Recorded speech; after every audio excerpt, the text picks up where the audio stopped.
my god! Have you seen that shit? Holy shit! What the hell?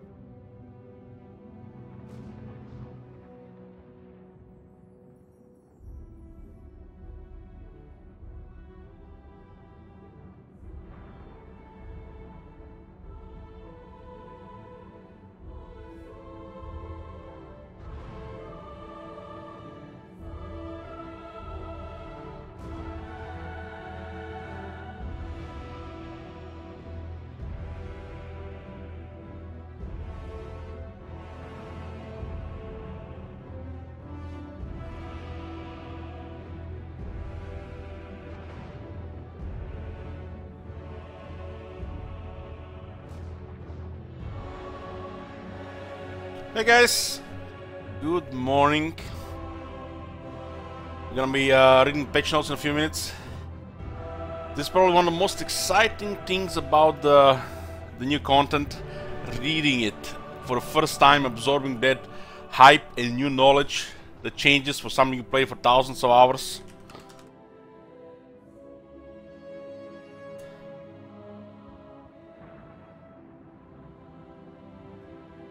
We'll make a command called pn for this. Pn short for patch notes. Who do we have here? King Roman out of hiding? I'm just kidding. Hey King Roman, thank you for 3 months. Oh yeah, patch notes with minimal Q&A testing, bucket challenge reporting for duty. Of course, what else? What else? Hey Taramba, yoo-hoo! Yesterday I had a really short stream, barely over 2 hours. Have you seen that shit? What do we have here? Hey Alexis, thank you for 7 months. The router froze and I had some internet issues. I think it might be time to ask for a new router. This one has been running 24/7 for over 3 years. But I'm just maybe just you know, a small bug, who knows. And then my chair broke and I went to sleep. And I spent hours fixing chairs. I had to what do you say? Dismantle it and install it again. But it was fixable. That's what matters. It was fixable. Today, at least we have some nice thing to do. Patch notes to begin the day with. We are 1 day before the new DLC, which is released tomorrow. Tomorrow at this time, around this time, we'll all be playing Tic Tac Joke in Mortal Empires. We have about probably 6 campaigns with the new DLC to go before mixing up with other things again. The Gwent and the Witcher stuff will continue on bonus streams after the Warhammer in the day.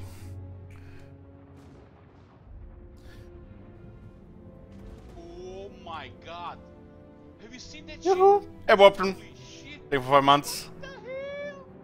Okay, let's see what we have here in just 1 second.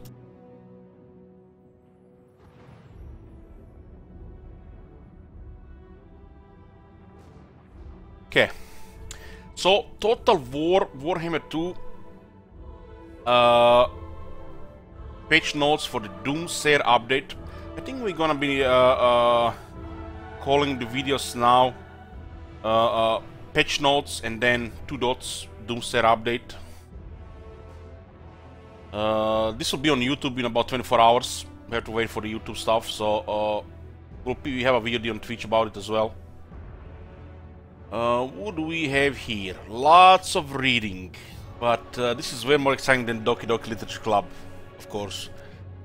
This automatic update arrives alongside the Prophet and Warlock Lord packs, bringing a huge array of conditions, revisions, balances and improvements to the Iron Vortex and Mortal Empires campaigns. Igritloin Tehenoin. Oh man, are we gonna try to learn how to pronounce this guy, or should we just call him the Prophet? Factions of Clan Scryer and the Cult of Soric now appearing in board campaigns under AI control, even if you do not own Prophet and Warlock. Hey Rova, thank you so much. Yoo-hoo! Given the influx of new lords and factions over the past year, the Doomsayer update heralds a major overhaul to campaign balance. Campaign balance? AI behavior? What the hell? In an effort to level the playing field. The update also adds multiple new territories to both Iron Vortex and Mortal Empire's campaign maps. Iron Vortex got new territories on top of Mortal Empire's. This map revisions will be active in all new campaigns to begin after the update. They won't appear in pre-update saves, obviously. The factions of Bretonnia also get a significant rework, addressing their building stacks, diplomacy, the Green Knight, no longer the Green Spy, maybe, and much more. And Albrecht, the Borlo is now fully resplendent and armed with his mighty trident, the Wrath of Manan. Yeah, so finally he's having a proper weapon, another anti-large sword. Plus a new animation set to wield it with. Probably cost a Charlemagne there. And a quick note on modding.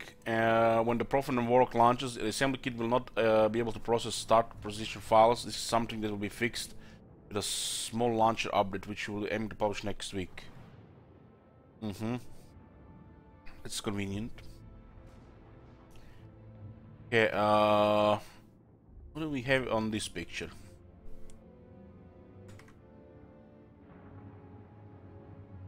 Out April 17, 2019, for DLC.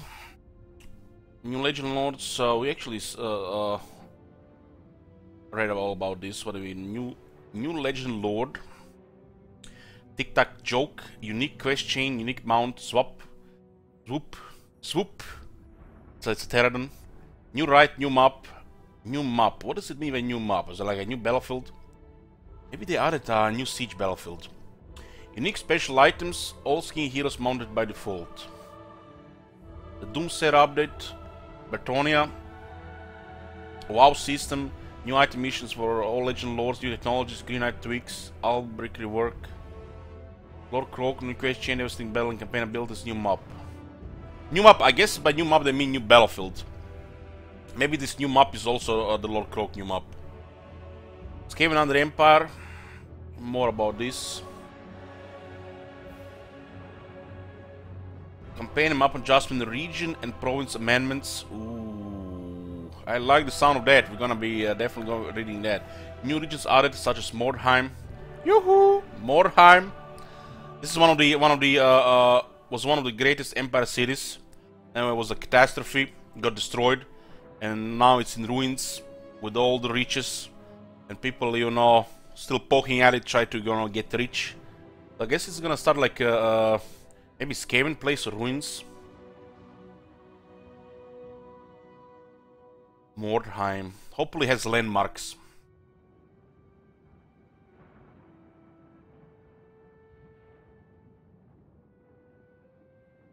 Yeah. Hey, Sorority, you didn't really miss much. You just read the highlights and the top. We are going into details. Details are important, not the highlights, right? Highlights are, you know, for plebs. We need to go under the hood, right? The things that go into detail and the things that have been changed that are not in the patch notes, which, you know, have to poke the game for us for a couple $100 to figure out. Yoo-hoo! Update highlights. Okay, these are the actual highlights. Massive balancing pass on to how campaigns play out. See campaign AI balancing section below for details. Am I going to need to get new pajamas ready for this? Multiple new regions and provincial changes across the world in both Iron Vortex and new Mortal Empire's campaigns. Notably, added new region of massive Oracle in Bretonnia and multiple new regions in the Empire, including the ruined Mordheim. Yoo-hoo! There is a mountain province in Bretonnia now, close to Borderloo and Carcassonne, according to the world map. AI vampire counts. Faction can now gain bloodline lords with specializations for some factions. Finally, huh? Musilon will focus on the Blood Dragon Lords. Necrak Brotherhood will focus on Necrak Lords. Strigos Empire will focus on Strigo Lords. Silver Horse will focus on the female Lamian Lords. Ah. Nice, nice, nice. Who knows, maybe Silver Horse becomes playable one day. So guys, now that I read these silver hosts, will focus on the female Lamen Lords. There's been a post by the Creative Assembly on the Reddit that the future DLCs for the Warhammer 2 are gonna be Lord Pecks. Not Lord Peck, but Lord Pecks. So we can expect 2 more Lord Pecks for Warhammer 2. Maybe more Skaven and the Vampire Lords. And then again, the Vampires are not present in that much in the Iron Vortex. So, who knows? Maybe, I don't know. Everybody has 4 Lords now in the Iron Vortex. Lord Pecks, maybe they actually make one for the Mortal Empires. Maybe. I mean, which faction can get new lords in the Iron Vortex? Everybody has 4 lords now, right? So weird. Yeah, it's gonna be 5th lords. Maybe there's gonna be a new High Elf lord, and they're gonna put Grombrandal in Iron Vortex. Maybe. We're talking about Warhammer 2 Iron Vortex, little brother. Because the new DLC is coming mainly to affect Iron Vortex. Because they cannot create a new DLC for Mortal Empires, because that would require people to have Warhammer 1 as well. Which means less sales. You know, in their heads. In their heads, of course. So Iron Vortex stuff probably gonna be a priority, and not Mortal Empires QQ. But new Lord Pecks, so it sounds like 2 more Lord Pecks, which means, oh boy, you know what that means? This means we might not see Warhammer 3 for another year. I hope that's it's not the case. Okay, where were we? Okay, added 15 new island map variations across the world. Praise Sigmar! I'm not gonna play the same island 10 times in a row. Praise him! Oh, this makes me so happy. Now I can actually enjoy playing Vampire Coast, replay Vampire Coast. Okay. Added multiple new ritual currency locations in the Eye of Warriors campaign to better support the amount of new factions participating in the race. Added new location map button on the Lord selection screen so you can see where factions start when choosing them. Ooh, nice. Now we can spend more time on the best part of the game, which is the selection, the faction selection screen. Now we can actually spend more time there looking at, you know, all your hopes and dreams before you start a campaign, all the possibilities. You can check where they start as well. Lower the availability of most agents for all factions to tier 3 or below. Capacity remains unaffected. So now we can unlock agents sooner. This is actually a great change. This is a great change because some of the agents take forever to level up, like Master Engineer, Warlock Engineer. Just a couple of examples. Added Feral Cold Ones as a recruitable unit for Lizardmen from Dinosaur Reserve Building, Animal Resource Chain. You can recruit Feral Cold Ones. Huh. Campaign changes. Oh boy. Oh boy. Removed auto-resolve bonuses for playable and horde factions controlled by the AI. Huh. Oh my god. Huh. Have you seen that shit? Holy shit. Hey, Grants, let's thank for the sub. Does this mean the Beastmen are back to shit? Man, I like the OP Beastmen. Beastmen was one of the worst faction in the game controlled by the AI in the past. Does this mean Beastmen are back to shit?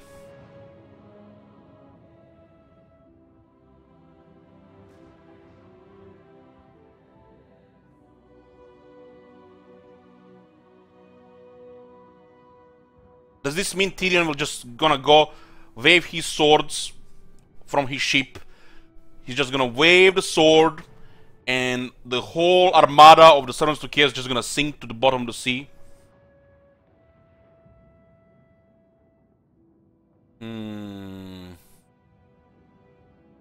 Given the number of playable lords across the world now, we feel a new approach to balance is required and our old method of using auto-resolve bonuses is no longer sufficient. No shit.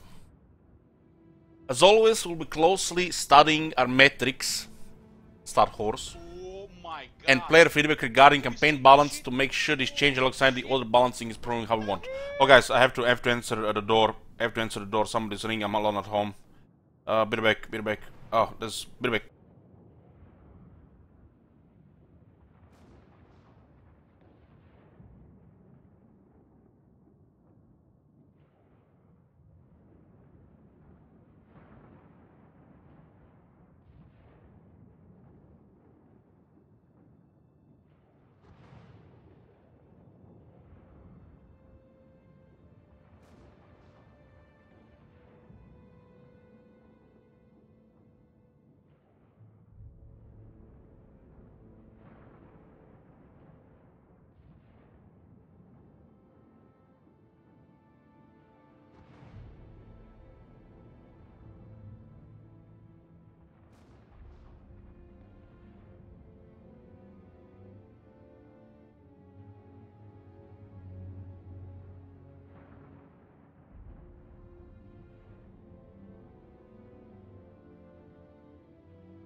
I'm here, boys. Sorry for interruption. Oh boy. Now I was not a Skaven assassin. It's something far more worse. Neighbors asking for help. You know, the things you do, getting out of your pajamas for your neighbors.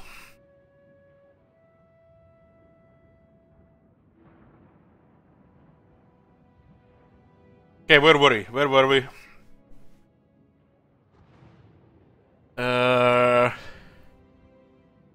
Okay. We read that one. Here, Arkadelshi, how would you like the new changes? Well, we just started reading them. But exciting as usual, new stuff.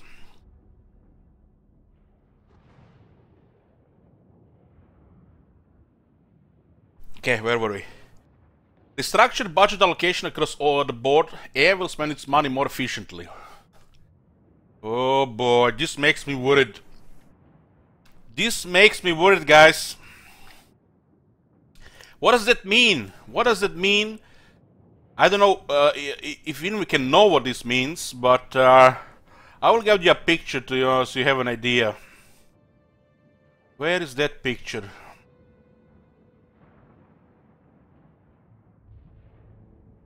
Warhammer 2.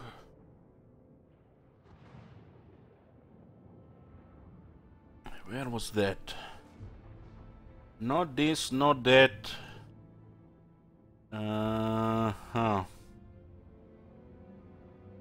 Was back when then? Back when then?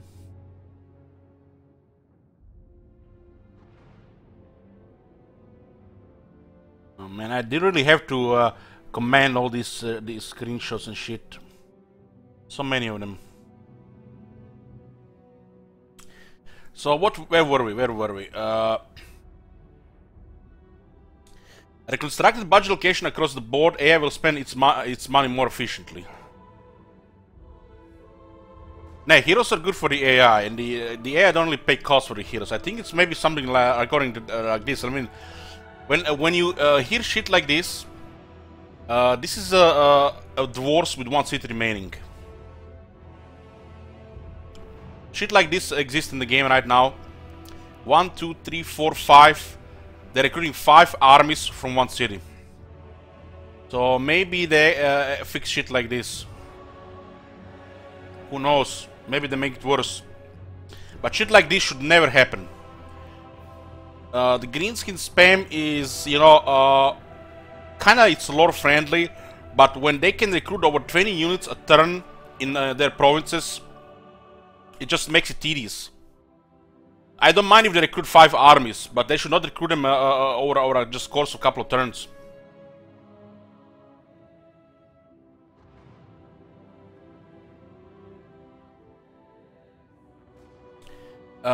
Increased general spending options in income allocation. AI will tend to spend its money more than save it.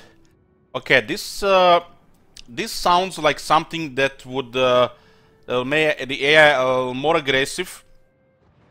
But also, what you just seen on that screenshot might not happen later in the game when the dwarves lose all the settlements and they have like 10 million in their iron bank, and they just start spamming units like they have unlimited resources.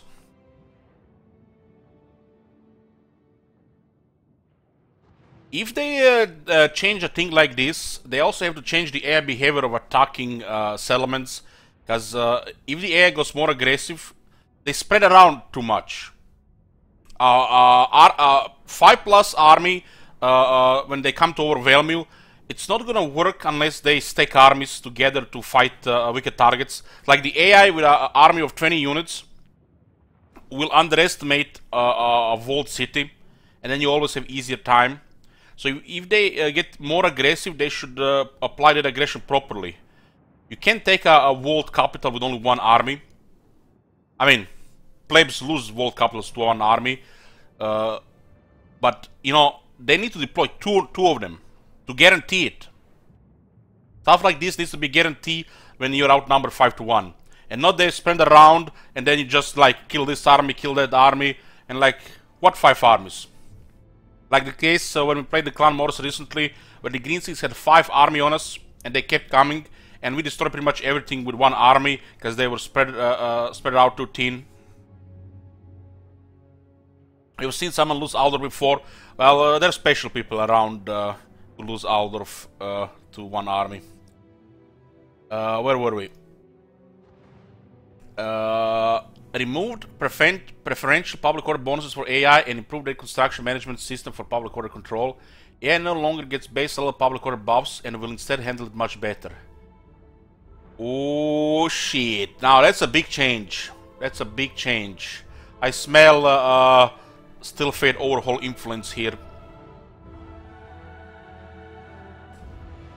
So there are times where the AI keeps building public order building and growth buildings, and they have already public order under control and unlimited growth, and then you see one of their cities with plus 40, plus 50 public order on tier 5 with growth buildings and public order buildings. AI no longer gets base level public order buffs. This is this might make Chaos Corruption stronger now for the player. For the AI, Chaos Corruption was always strong, and this might make rebellions actually work against the AI. Of course, 50-50 auto-resolve is unpredictable. This is interesting. These are interesting changes. I'm looking forward to see this. When we play the next 10+ campaigns, we might actually see this at work. And maybe just some rare examples where they have issues with public order, or maybe just a whole mess where the corruption is overwhelming them. And because the corruption is not a big of a threat to the AI, because they have that plus 10 public order, and they can still build more public order, and they gonna stay in the city if the public order is threatened through rebellion. So the AI just did overkill in this regard. Maybe with this change, we might see something else, like the AI being threatened by the corruption. Which would make vampiric corruption even stronger than it was before for the player. Vampiric corruption, the best thing about the undead, the vampires.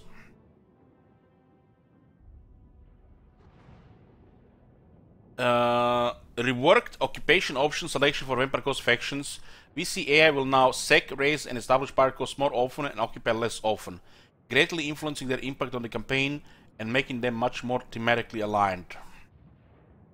Thematically? Oh, I do love this word thematically from the CA.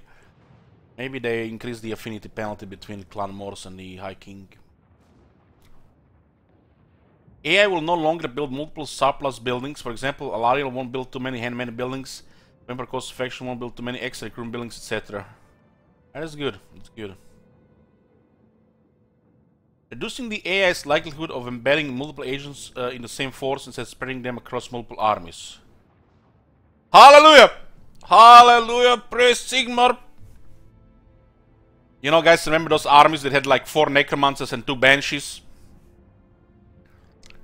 Just above the auto-resolve. This may make the AI weaker in auto-resolve, but overall a better experience, I think, would happen here. Makes no sense to see multiple of some of the heroes. Like, when you see that greenskin army with 5 shamans, and nobody has a single spell, everybody has campaign skills, your head just wanna burst. Just poof. For some armies, factions, it makes sense to stack heroes. Lizardmen come to mind because they have the strongest heroes in the army due to dinosaurs. But then again, they still sometimes I see things with the AI where their heroes in the armies just stack campaign skills, and their heroes on the campaign map they stack character skills. So it's kind of, you know, what the hell. So you can see a hero assassinating your heroes has full character skills, all yellow, and then a guy in their army has full blue skills, no mount and shit like that. That needs to be corrected. Not just this, but that as well. You can see their hero on the campaign map assassinating, blocking your army, riding Ancient Stegadon, and then you can see a hero in their army rank 30+ that doesn't even have a mount. What do we have here? AI unit recruitment templates upgrade across the board for Empire, Bretonnia, Skaven, Dark Elves, High Elves, and Lizardmen. Huh. So we're gonna see some different AI compositions. High-level view of observed AI balancing across the board is as follows. Endgame variance has been improved. Matchups are less one-sided in many areas of the map. Vampire cost impact on average strength rank greatly reduced. Vampire cost impact and average strength rank greatly reduced. I mean, they've been walking with one army around the map, just bullying people in early game. They're gonna be even weaker now, past the even in early game.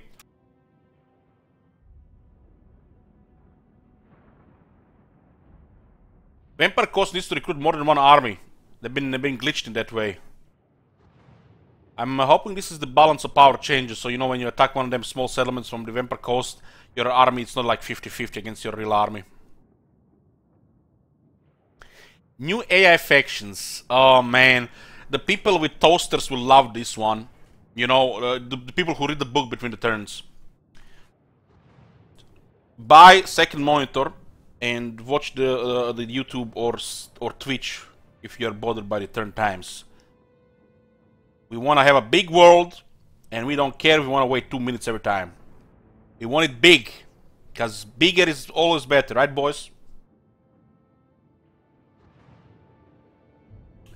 Clan Fester in Lastria, Clan Mange in Lastria, Leaf Cutter Stripe in the Southlands.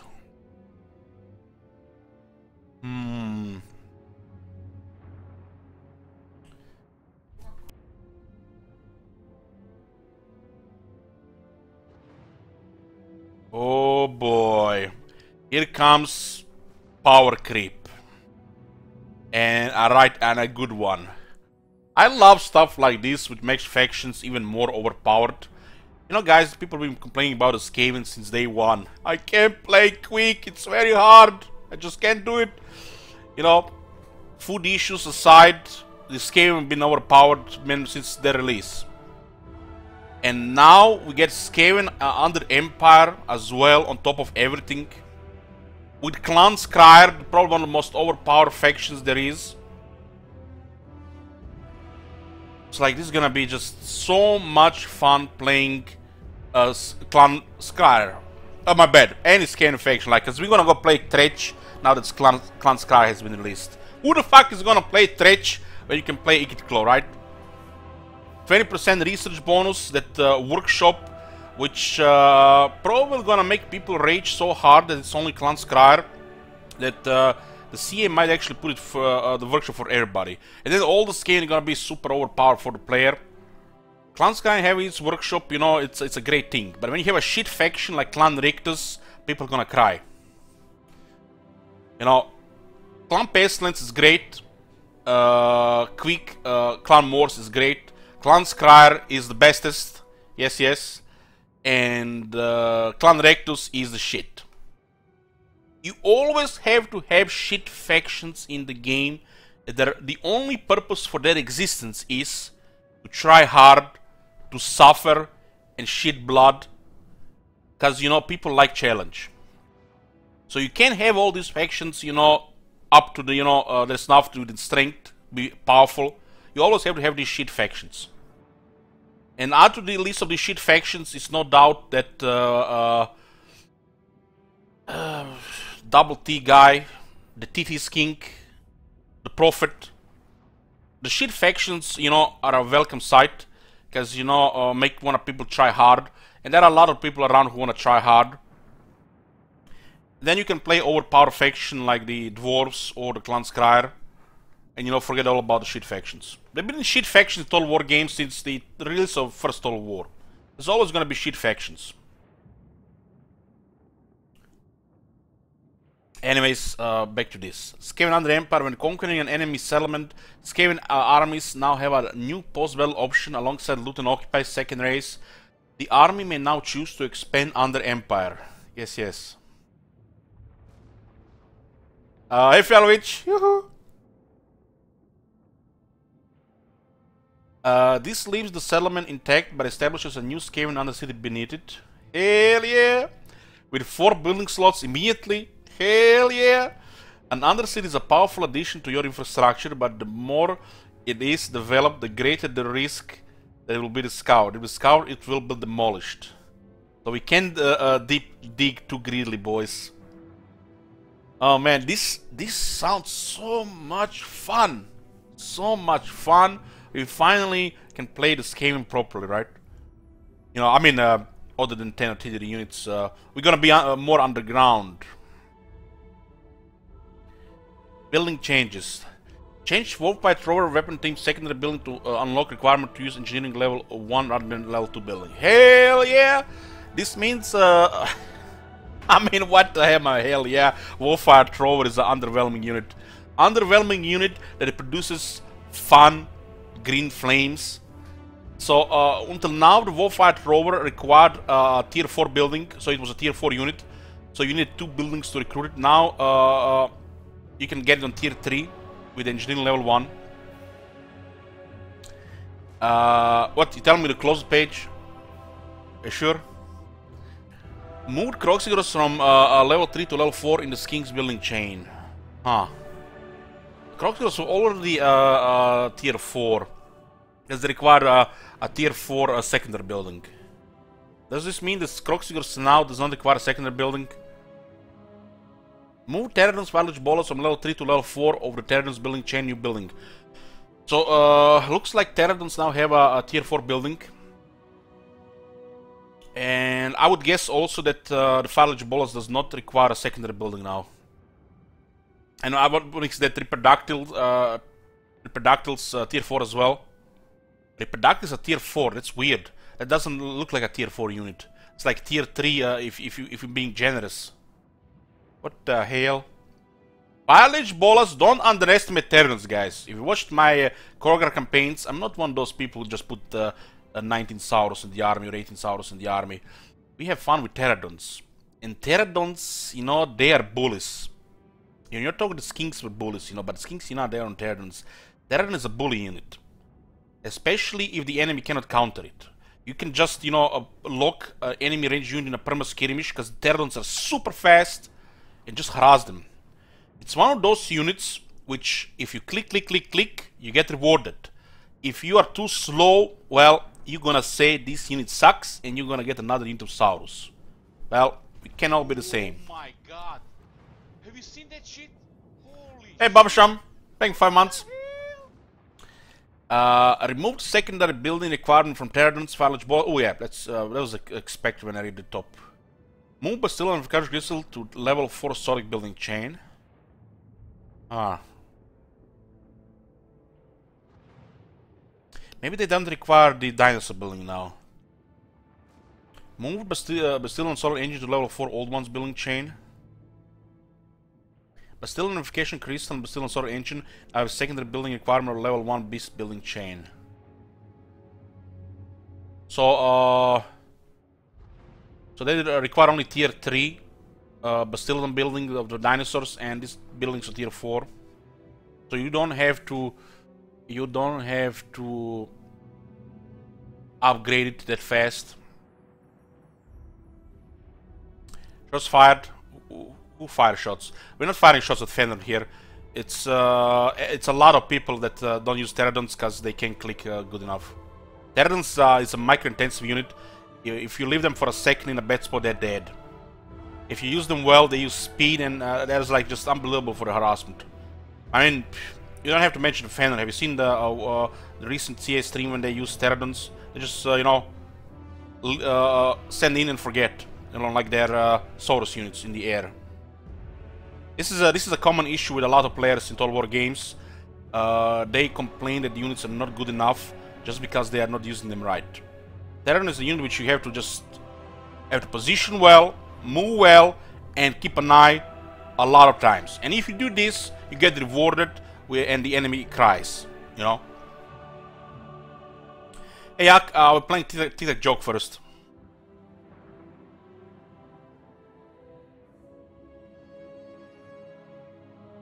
Okay.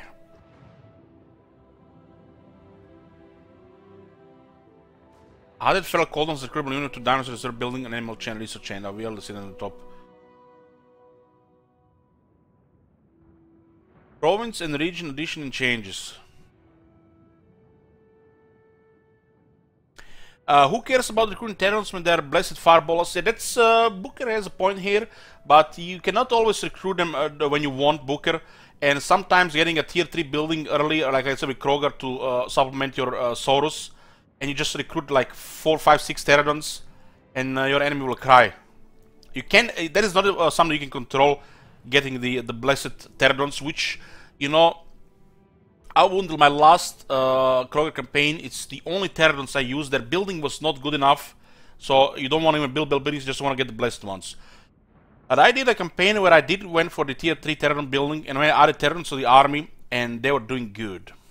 Because just playing with Saurus with Kroger is boring, and it's a grinder, 24/7 grinder. I like grinder, love grinders, but you do need to have some support for the Saurus. Otherwise, it gets boring.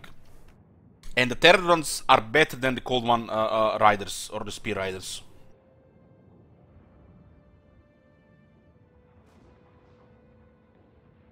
Added tip of last year new region to the Cape's existing province. What is this? This is like our Vortex. Oh, who cares about our Vortex? Moral Emperors. Added massive oracle new region to massive oracle new province. So this is a massive oracle. It's a mountain in Bretonnia. Added Keppelburg new region to Talbeckland existing province. Added Guggenheim new region to Talbeckland existing province. So Talbeckland now has 4 regions. Yoo-hoo! Oh boy, oh boy, oh boy. 4 regions Talbeckland. 4 regions Ostermark. I mean, 4 regions Talbeckland almost makes you want to consider starting with Cal France. So you get that diplomacy bonuses so you can confederate Talbeckland faster.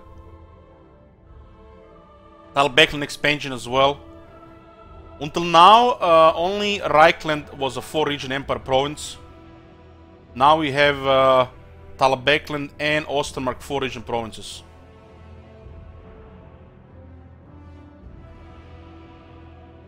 Empire having more 4 region provinces is gonna make Empire even richer. Already one of the richest. Added Nigenhof new region to Ostermark. Added Mornheim new region to Ostermark. I'm not sure who controls Nagenhof. Sounds almost like vampires. Mornheim should be a ruin. Added Tlaqua new region to Western Jungles new province. Added Quetzalcoatl new region to Western Jungles new province. The Western Jungles is a new province that's been cut off from the Great Desert of Araby. It sounds like it's a jungle, but guys, I'm worried about this. In the far west we have this province called the Huan Desert,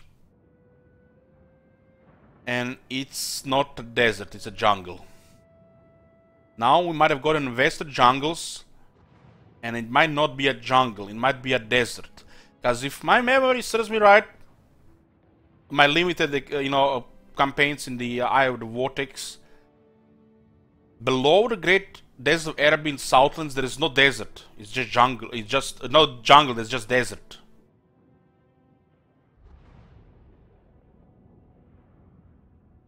So this might be a desert, not a jungle. No doubt, just another feature from our developers.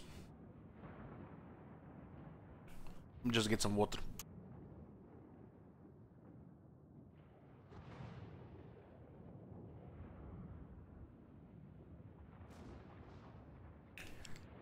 Western Jungles. Maybe it's called Western Jungles like that because the desert has destroyed it. I mean, it's obvious they need to fix some of this shit. Like the Huan Desert in the West Lastria. It's like it's triggering when you see shit like this. And then you just shit more on the Eye of Vortex because, Eye of Vortex get more detail fixed than the Mortal Empires. The Mortal Empires is what most people play. It's like this thing is getting more attention, while this is played way more than the Eye of Vortex.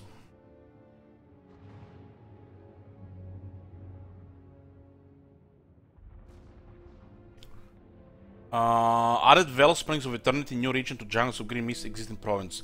The jungles of the Green Mist is the top left, below the Paholaxas jungles province, and I said this a couple of times that the region looks too big for just one region. It was that capital with gems, and below it was pastures. The north looked like it had space for another region at least, so they added another region there. I mean, this almost looks like they have people who pay attention to these things, who actually check them up if they can add more regions, or they maybe say they have some slave task master there.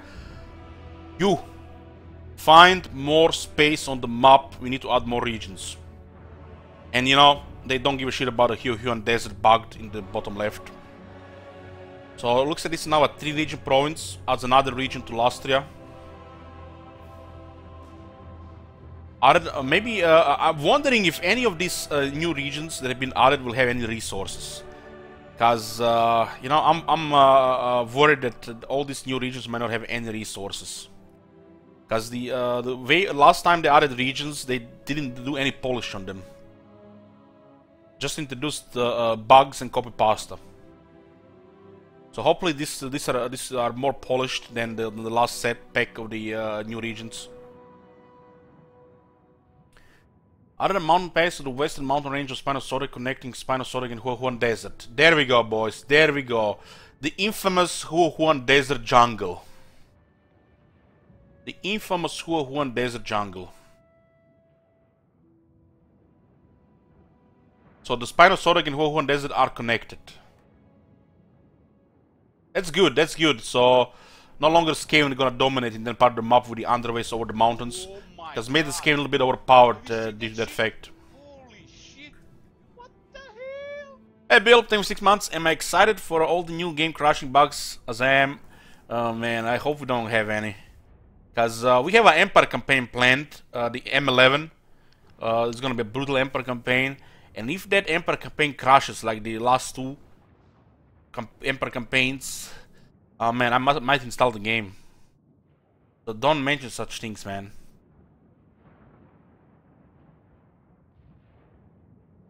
Character skill revisions. What do we have here? Lowered Azak Skull Mancha mount unlock rank from 22 to 14. Oh, the mighty Azak is gonna be even mightier sooner. Separate King Chief and King Priest Tegedan and Angels Tegedan mounts to separate skills.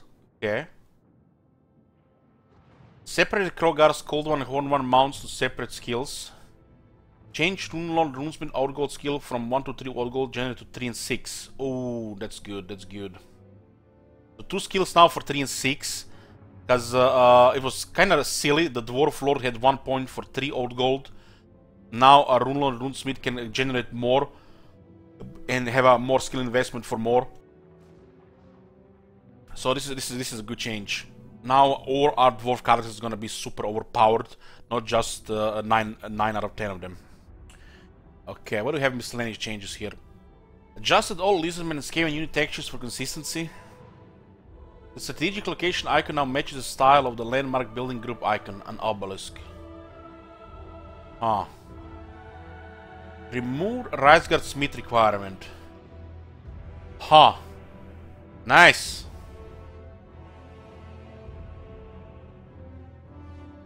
That is nice.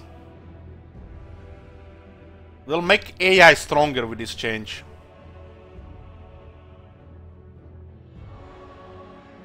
Fix the Red Duke to use the Blood Dragon version of the Bard Nightmare in campaign to match it with custom battles. Added cooldown display to all agent actions with a cooldown. Okay, this is a quality of life. Fix an issue where low loyalty device will trigger on a legendary lord. We have not encountered that issue. Fix the number of followers that were not dropping. Oh boy, oh boy, oh boy, oh boy. Booker, are you thinking what I'm thinking right now? Fix the number of followers that were not dropping. High elves are gonna be even more overpowered now, even more, if that's what I think it is.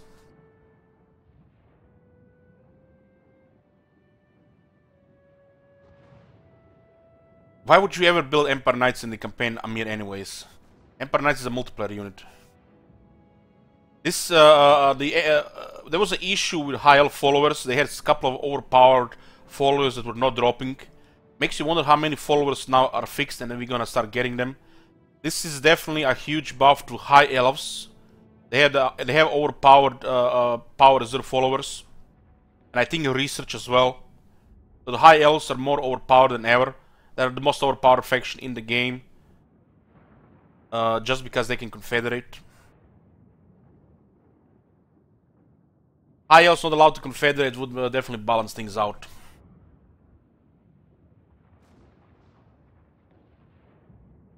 Fixed gunnery white hero not having the bomb throw ability.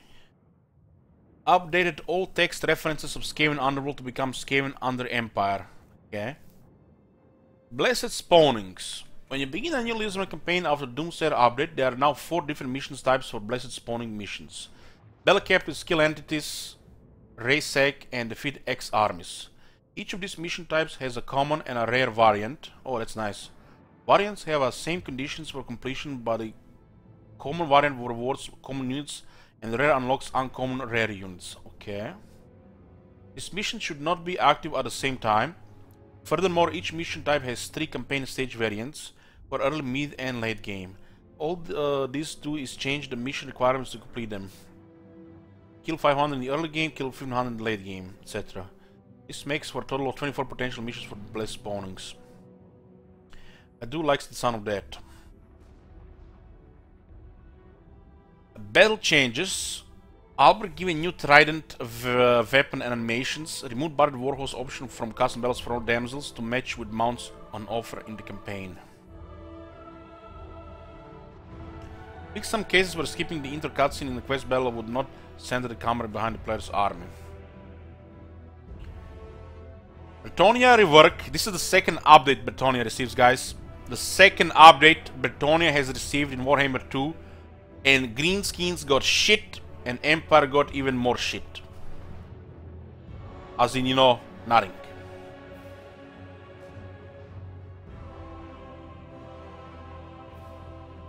If you count the battle skill changes, I guess it's the 3rd time Bretonnia get update, and then the Greenskins and the Empire got 1 update on the battle skills.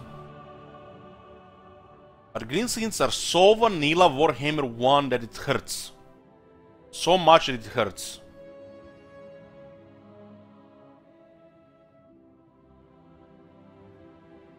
Remove the existing Bretonnia WoW skills from all characters in conjunction with new Bretonnia WoW system.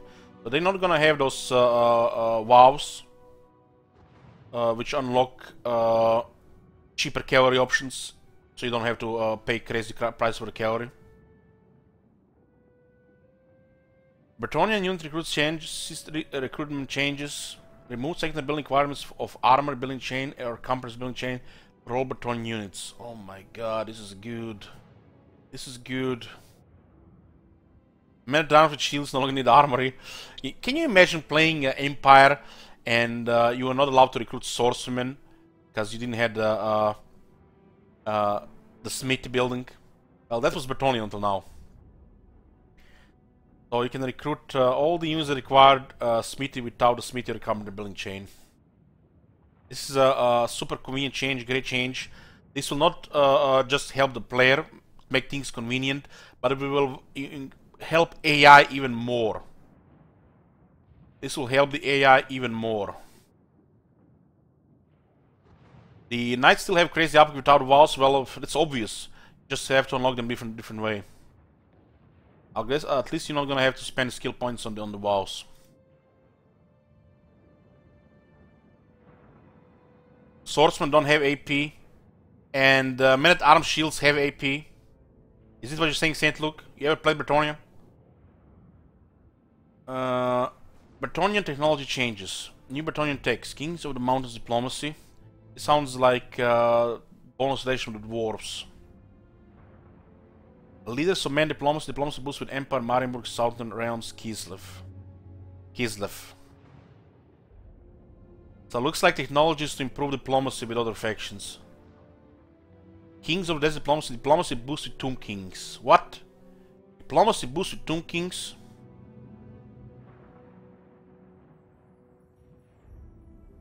Does it mean now that the food squatters only need a tier 4 building? Yeah. Why would Bretonnia get diplomacy with Tomb Kings? We need to take the desert. Take Khemri.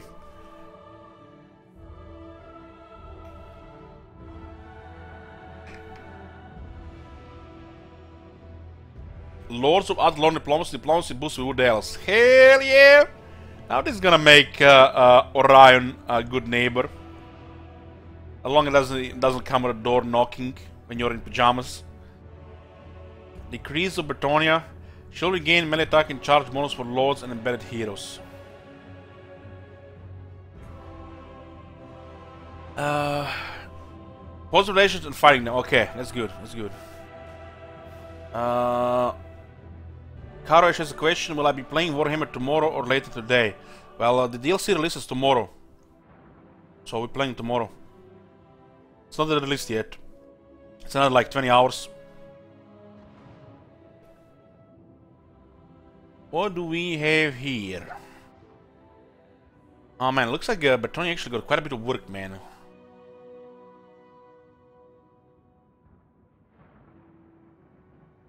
Revised existing Bretonnian techs. Ruinous powers decree. Decoupled from Norscan techs. Reduce research time by 1 turn to 5. It was 6 before, so it's faster now to research. What faction am I gonna play tomorrow? I'm gonna play a Tic Tac Joke. Secure Shores Decree. I guess all these anti-faction technologies can be researched faster. It's good they reduce the research time on these things and the heraldries, because Bretonnia has way too many technologies and the campaign has been short, maybe until now. Shorter, so this is gonna be a good chance to get those powerful technologies faster.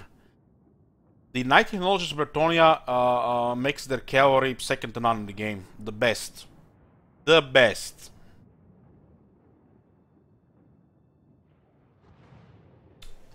The unification of Bretonnia removed Empire and Dwarf diplomacy bonus, reduced research time by 2 turns to 3, added +10 peasant economy cap bonus. Huh. What are my thoughts on the skinks with the update? We haven't played any skinks yet. But skinks are shit. Always been and always will be. You guys don't understand something. You mock goblins and talk shit about goblins. Skinks are worse than goblins. I think that's enough said. What do we have here? Slightly increase the income bonus from economy types from technologies. Peasant economy changes. Peasant mob upkeep reduced by 100% when not over the peasant economy cap. Ooh. Does this mean you can have a couple of free armies as you expand, full of peasant mobs? Get Shit Wizard the peasant commander.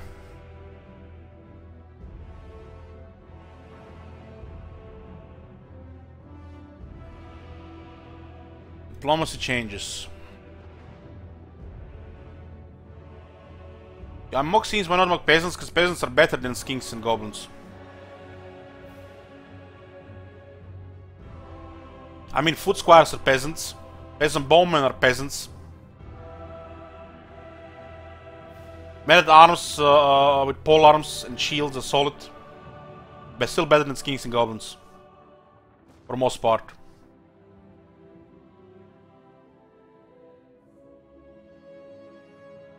And it's not me really mocking skinks, it's a fact. Skinks are shit. It's a fact. Have you seen what happens to skinks when they get hit by pestilent bread? Or how the unit loses health? They're just too tight and take too much splash damage. And why use skinks when you can use Saurus? It's like, you're not playing multiplayer, stop being tryhard.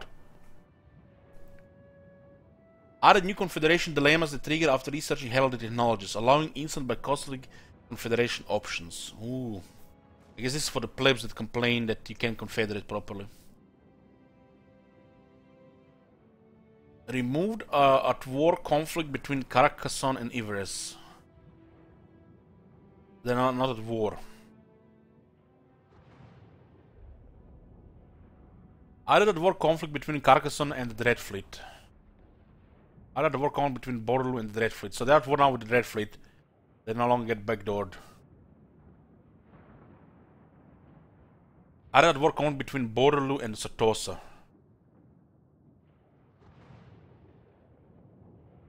Well, the Prophet is an exception, Amir. The Prophet is a try-hard campaign, so you're gonna have to use Kings. While Gran Pepe and Krogar fucks Kings. Reduce the penalty of Lizardmen versus Lizardmen aversion for AIs that are internally hostile from -30 to -15. Oh. So this is gonna make less conflict between the Lizardmen. Other Lizardmen with a Lizardman affinity of +20 to eternally friendly AIs.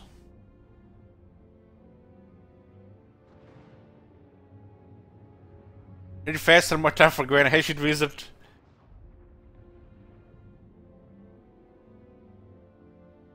Green Knight changes. User given unlimited charges of the Green Knight when at level 5. Increased turns of Green Knight available from 15 to 25. Well, this sucks. You have unlimited charges, yeah, this is true, but you're gonna use it for 25 turns, and then he's how many turns is he gonna be away? What's the cooldown? They changed the cooldown as well.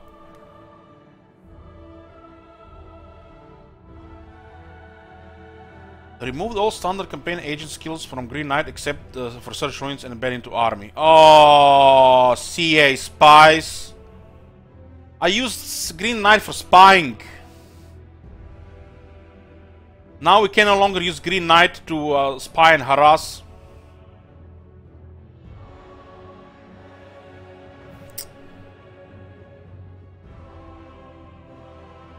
I guess we can use him as a scout, as a spy.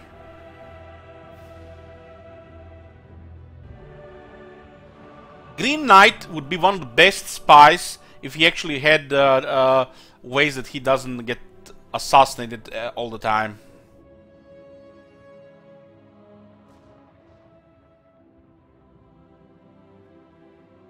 Character amount changes. All Bretonnian lords, paladins, and Albrecht start on a barred horse by default.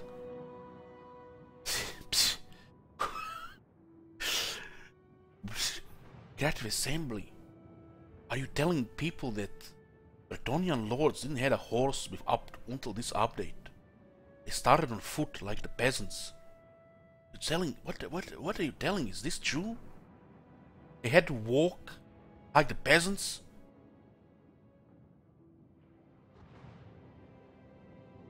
Damn, paladin for drowned faction now starts on a barred horse by default. Given the Green Knight immune to agent assassination action against him. Oh shit. The Green Spy is back, boys. The Green Spy is back. Now I can scout the whole world with the Green Knight with impunity. Spy the whole map, guys. The Green Knight strategy, boys. You hire a Green Knight and you send him all over the world. Get all those juicy trade agreements, get all those settlements discovered, let the half-world declare war on you, but you get some trade and no, so it doesn't matter. The best spy is back. That's how you use the Green Knight, guys. Send him all over the world. He travels the world, gets those juicy trade agreements.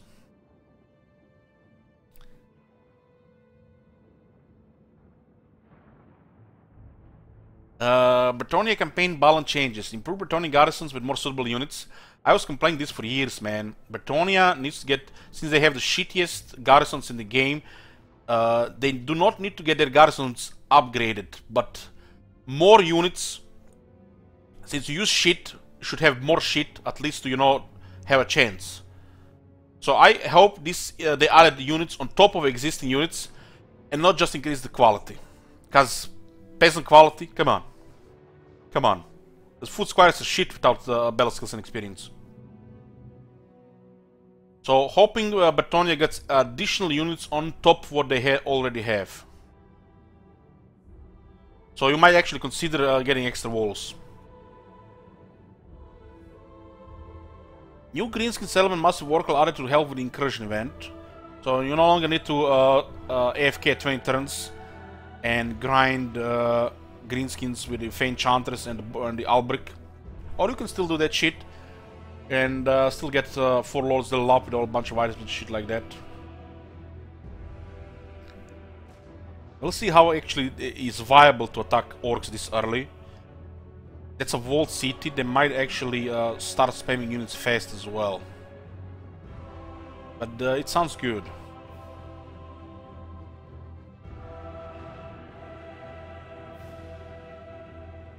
Moderately increase the amount of income from Bretonnian buildings.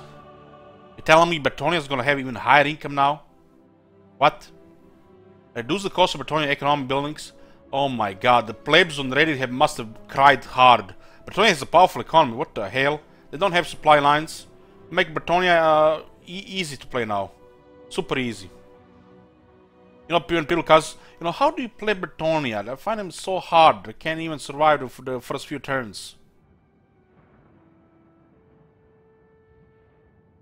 Added even greater differentiation between the economy types, farm industry. What the hell, man? Bretonnia is gonna be overpowered now.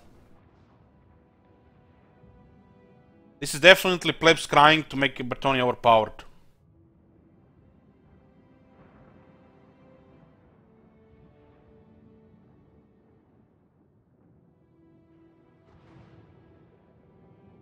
Bretonnia has access to so much money because they can trade well as well.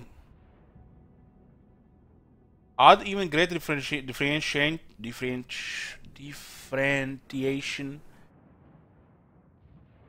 Long words, guys.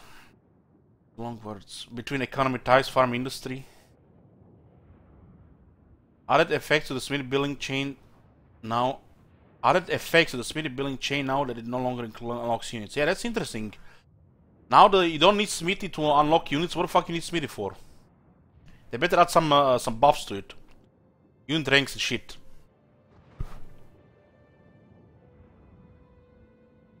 Added effects to the carbon building chain now that does no longer unlock units. Remove camera starting corruption in Bretonnia when he's AI controlled. Adjusted Cameron's personality to be more defensive so he conquers less Bretonnians.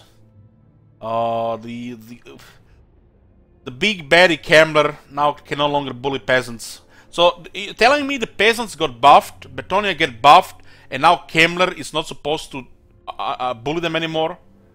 So, on one hand, they buff Bretonnia, and the other hand, they nerf factions that are supposed to be attacking Bretonnia. I mean, they definitely want to have Bretonnia shine for at least one update, be overpowered. But this might be pushing it, you know. Audio imbalance. Added new group vocalizations for Skaven, Skinks, and Saurus. Starting gunners will sometimes be overcome with verminous glee when firing. Oh, I love audio changes. I love it. Reworked and fixed multiple areas of group system. Range units now play grouped idle vocalizations. Nice. Fix some issues with units disengaging from melee or moving through each other where they would trigger the collision group folly. Added a new active casting system for the Screaming Bell, out of sorting an engine of the gods, changing the audio whilst the unit is casting a spell. More audio, boys, more audio. Nice stuff. When casting, the Screaming Bell now makes bigger bongs to please the Horned Red. When casting, the Screaming Bell now makes bigger bongs to please the Horned Red. Hell yeah! Added new warp lighting, firing, projectile sweeteners, and for bomb breakers, smelly attacks. More zap zap. Come on, man, everything in this game are getting all the good shit. Added new melee impact sounds for two-handed hammers and maces. Oh boy, oh boy, oh boy. Two-handed hammers. Are those new skinks using hammers? Maybe now the hammers get those sounds as well. Cut out the tongues from the council guard, keep council secrets safe. Yes, yes. What? Cut out the tongues from the council guard. Keep council secrets safe. Yes, yes. What the hell does that mean? Council guard. Isn't the Council Guard the new Storm Vermin? So they're mute. That's what I'm saying. They're mute. Yeah.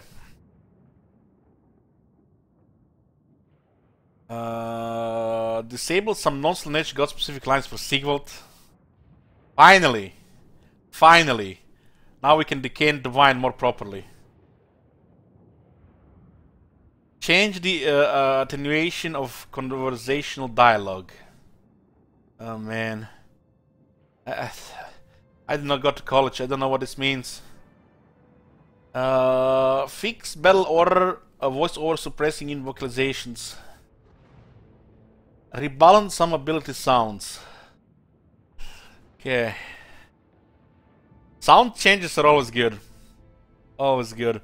I loved when I heard those Outriders calling enemy Empire soldiers yokels.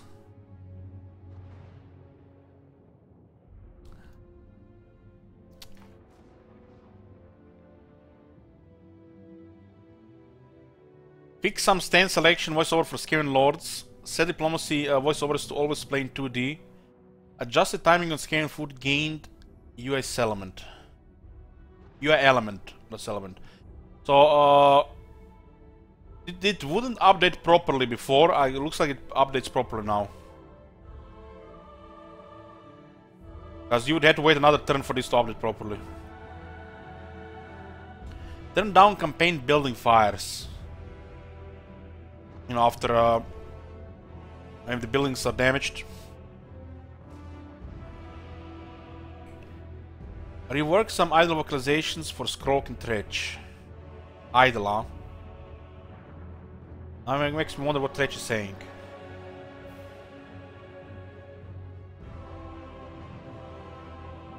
Added new idle loops for Skaven Lords. Huh.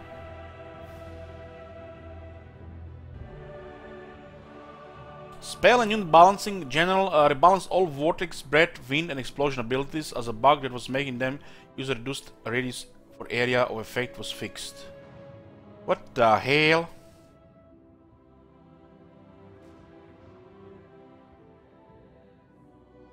Huh.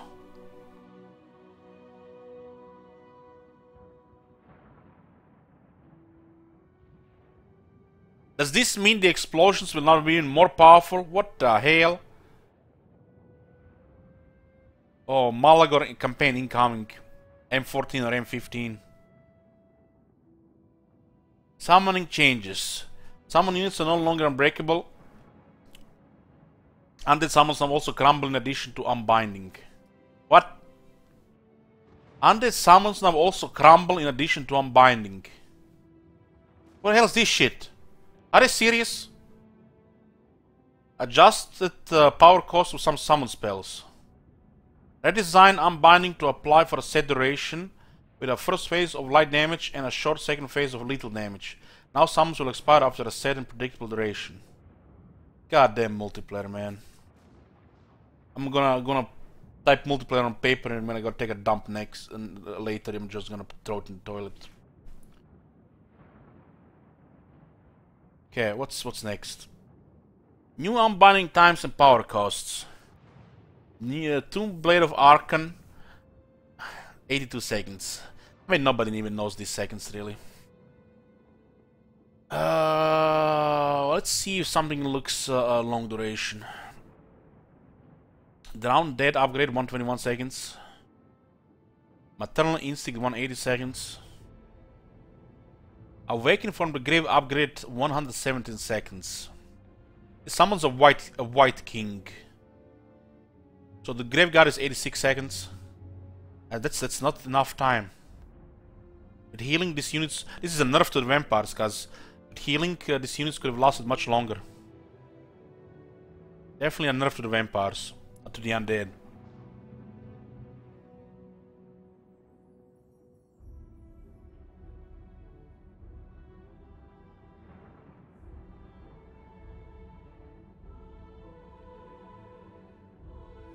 Lord of Undead, 139 seconds. You get kill for a little over 2 minutes.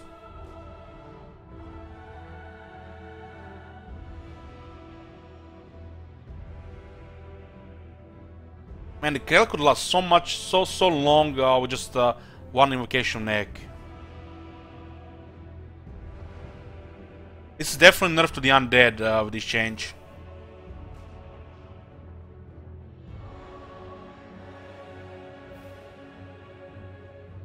Yeah, what do we have here? Hydra more armor. Oh, I love it. Charybdis more armor. Oh, the good shit. Shame our next Dark Elf campaign will use 0 Hydras and 0 Charybdis. But one day, boys, when we play Dark Elves in 2055, we'll have fun with Hydras and Charybdises.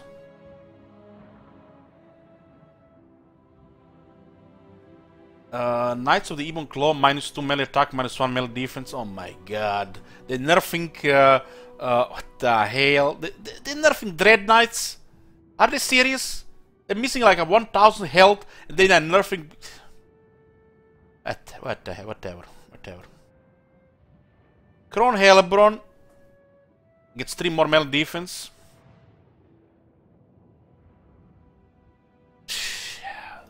They're nerfing Cold... Fucking multiplayer, man. What the hell? That unit has shit health and now they get shitting the rest of the stats. Whatever, I don't even play Dark Elves. Last 2 run speed for the Kent Assassin. Now, let's make it more useful. Blake Archer Stairs +1 bonus with infantry.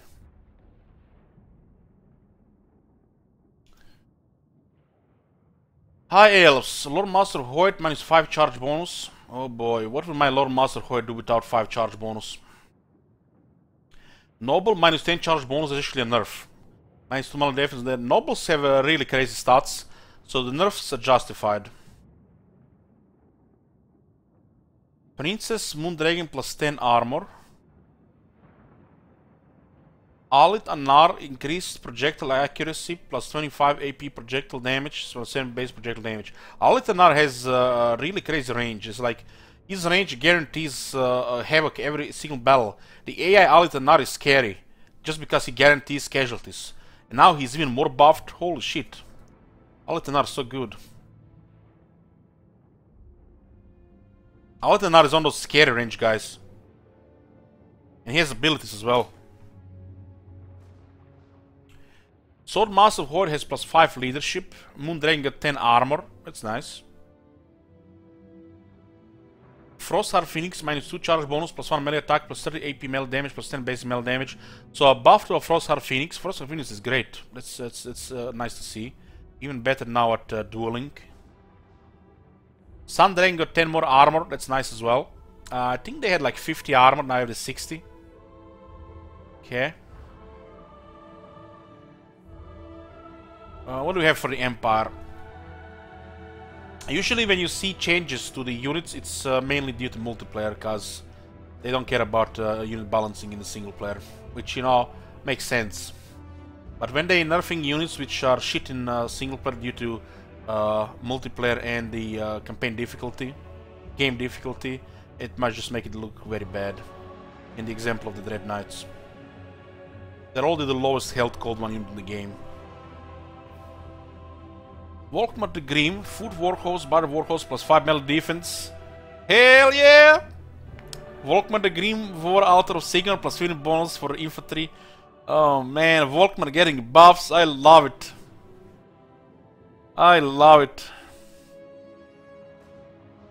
More melee defense for Volkmar, so you can use him properly as a tank to cast Vortex spells on top of him. Hell yeah!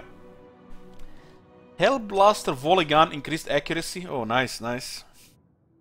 Witch Hunter's accusation is now a hex, no longer deals direct damage, instead reduces armor by 30. Melee defense by 26 and missile resistance by 22 for 35 seconds. Oh shit. But it's only for one unit. It looks like it's only for one unit. This is a Witch Hunter accusation, definitely, this is a better change. Might actually make them viable now in the campaign. If you can wreck one unit like that. 35 seconds, depending what's the cooldown. If the cooldown is 60 seconds, it's amazing. If the cooldown is 90 seconds, it's like, okay, this is enough to put him in the army. But still, you know, not a really good hero. Steam Tank +2 melee attack.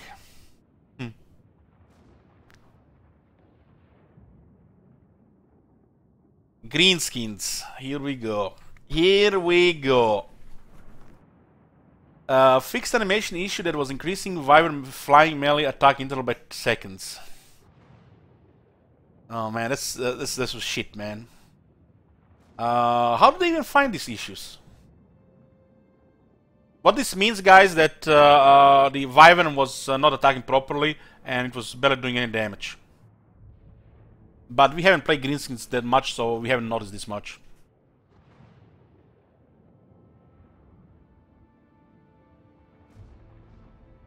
Grimgor plus 400 health. It's like, what the hell? They buff both Grimgor and Scars with 400 health? How does a Goblin compare to Grimgor? My immersion is broken. Night Goblin has now... What? He only...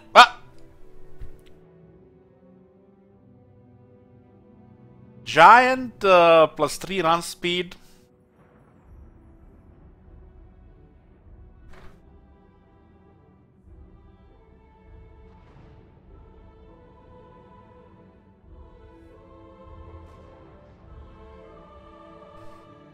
Giant getting more speed is good.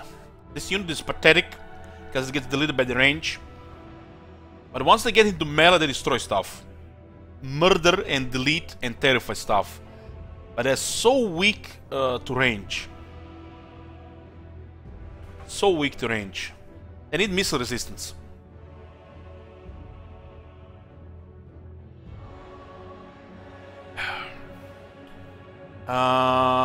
Doom Divers plus 115 AP projectile damage minus 105 projectile damage. So Doom Diver got buffed. It does more armor piercing damage now. This is actually good. This is good stuff. Doom Diver is a really solid unit. It's definitely one of those units which can be a part of a greenskin Doom stack with the Black Orcs and the Giants. Now that it does more armor piercing damage, it's even better. Which means more explosions, more dead Longbeards and Ironbreakers. Doom Diver got buffed nicely. Not only they do more armor piercing damage now, become an armor piercing unit, but they do even more damage because it's 10 more than what they lost. The Doom Diver buff is really good. That's good stuff. Good stuff. Venom Queen plus 14 bonuses large. Arachnarok Spider plus 14 bonuses large. Oh, good stuff. Good stuff. The Arachnarok Spider does lack some attack, and now against units that are a threat to it, usually the large units in the range, it's a buff. Nice. Look at this. 1, 2, 3, 4, 5, 6, 7. 7 row lines of buffs for greenskins. 1, 2, 3, 4, 5, 6, 7, 8, 9 rows of buffs for dwarves. It's feels green, man. I like this change for the Doom Diver. This looks fun.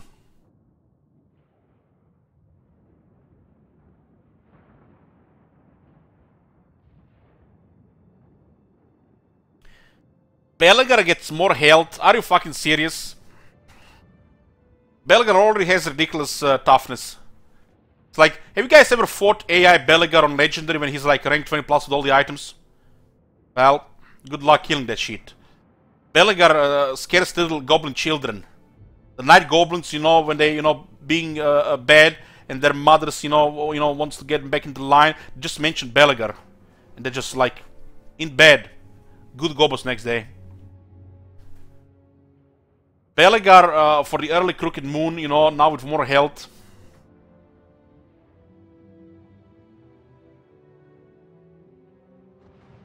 Togrim Grudgebearer plus 2 melee attack, plus 400 health, plus 5 AP melee damage, plus 45 melee damage, plus 5 armor. What the fuck? Are they mad? Togrim has ridiculous stats already. Holy shit. Shit, Wisdom, you seen this shit? Togrim has some of the most ridiculous stats in the game together with Archaeon and a couple of other guys. And they get even more shit now? What the hell? It's gonna be a perversion playing with Togrim. Ungrim gets 400 health and 4 melee defense. Well, defense for Ugrim, that's great stuff, great stuff.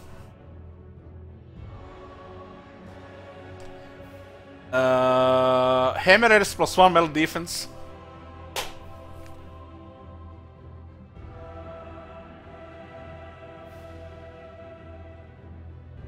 Gyrocopters with brimstone guns plus 11 AP projectile damage plus 4 base projectile damage, slight accuracy increase. Oh my god. Brimstone guns got upgraded. This is the true tier 5 unit of the dwarves, not that gyro bomber shit. Brimstone guns get buffed. Brimstone guns are already good. It's like gonna be sniping lords is gonna be easier than ever. A couple of brimstone guns can snipe lords, no problem. Now with this, more damage, more accuracy, just snipe lords. What do we have here? Count Noctilus on foot has 10 less armor, 500 less health. Oh man, this shit must be broken in multiplayer if they nerf that shit. Mongols have less armor, melee attack. What the hell? Why did they nerf Mongols? It's like they're barely usable.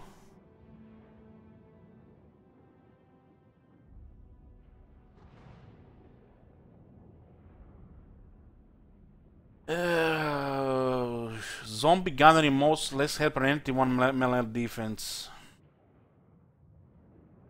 They nerf the AP on the hand cannons and increase the base projectile damage.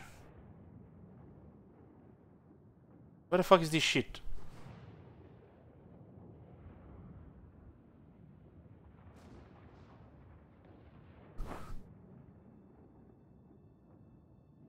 Mongols, this is really bad. It's like, we barely use this unit by so far, we're not even gonna think about recruiting this unit again. 10 armor is a big deal. Remember guys what happened to creep horrors? They just destroy units because of multiplayer.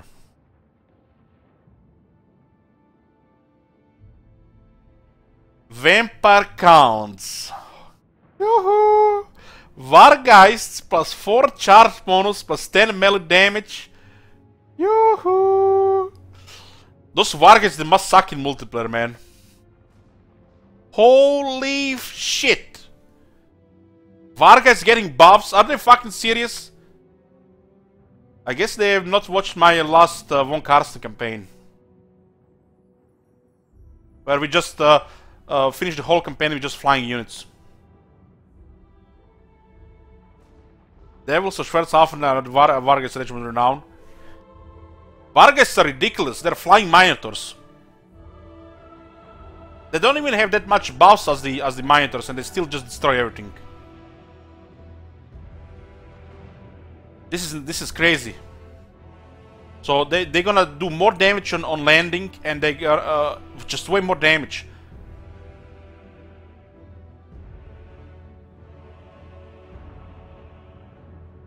Tomb Kings. Oh, what do we have here? Oh, my bad. Cannon Raids, 2 melee attack, who cares? Varglov buff, who cares? Let's go to Tomb Kings. Hero Titan plus 4 melee attack. So, this is actually good. Hero Titan definitely wants to get more attack. Don't want to miss that nice splash damage. Skeleton Chariots plus 6 charge bonus. Holy shit, it's gonna have like close to 80 if not more, or 80 charge bonus. So the Chariots get even more charge bonus. They make the early game even easier.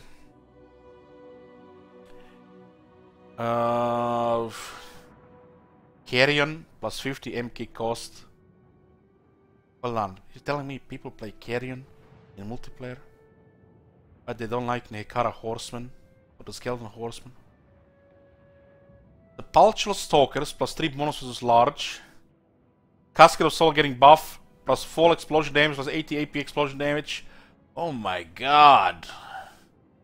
Oh my god. Casket of Soul getting more explosion damage. Oh man, I need to play another Setter campaign. Save some caskets. That was that screenshot. Caskets getting more explosion damage. They already dominate against blobs.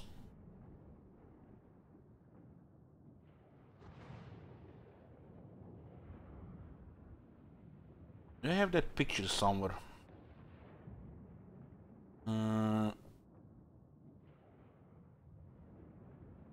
We had 3 caskets over 600 kills each.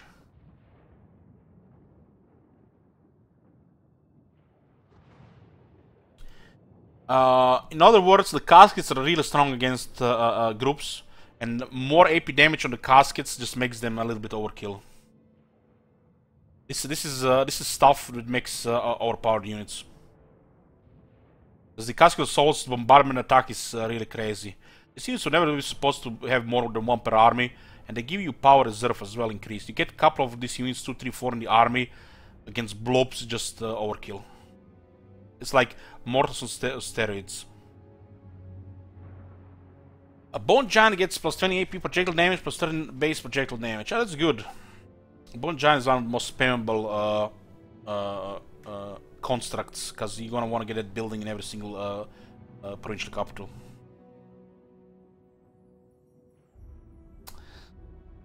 Come on, shit wizard. Oh man. Man, you already shown us this. I have a even better one for you. Just give me a second.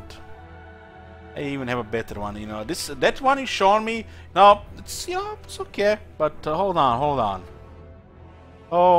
You want to see something better?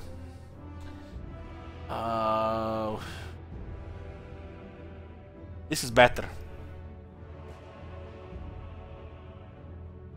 I'm gonna get a drink, be right back.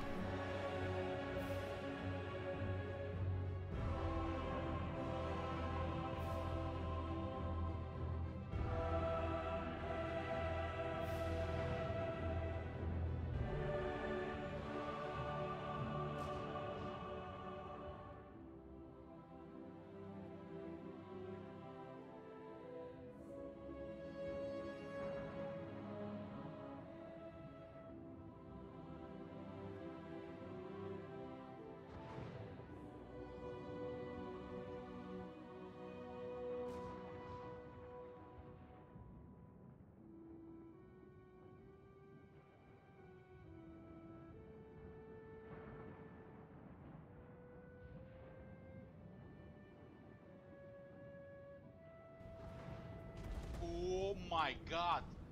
Have you seen that shit? Holy shit! What the hell?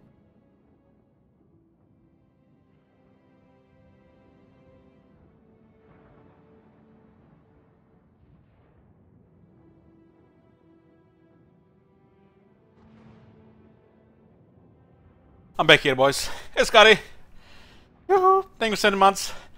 You know, when I see shit like this, and I go to the kitchen and I'm looking for something to drink, and I see I'm gonna get some orange juice, I'm gonna get some sparkling water, or beer. Of course it's gonna be beer.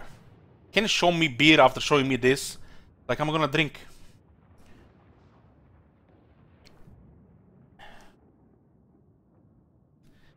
Oh, what the hell? What is this? What is this? Too soon. Too soon.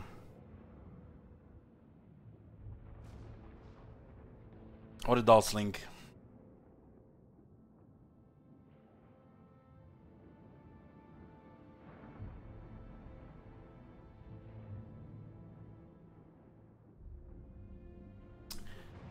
Sounds about right. 50-50.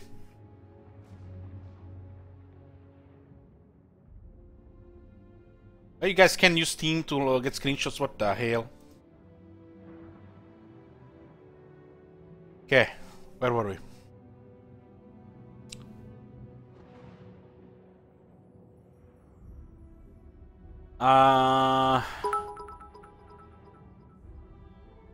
Let me just sort this out. I have some bits. Please have them. Thanks, Scotty. Sorry for getting time out for posting Steam link. Put it on the filter. Jarl Witch, what did Firewall Lich link? Oh my god. Come on, come on. It's too early for this shit. Look at it, look at this. First they overnerf Hell Cannons, and now the Hell Cannons get killed by peasants of the Empire. Peasants. Just one moment, I need to filter one. Options. Who got timed out there? Lamint, can you try to link it again? Should work now.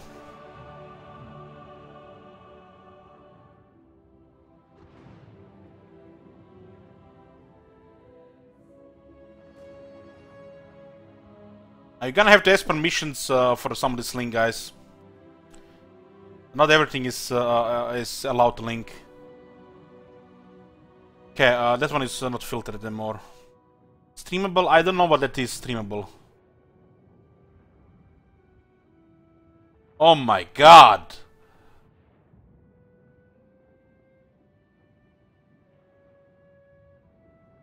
What the? What the? Hold on, let me put this one on the filter as well. Guys, hopefully the CA has seen this shit. This is like unreal. Why would he place out at the result on 50-50 against AoE shit like that?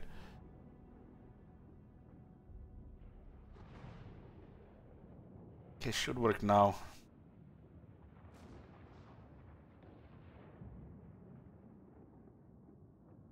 Okay, let's go. Let's continue.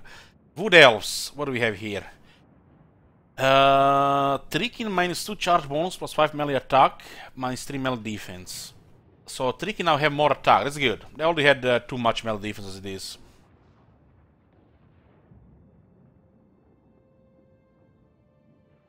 It fake. Look at the kills.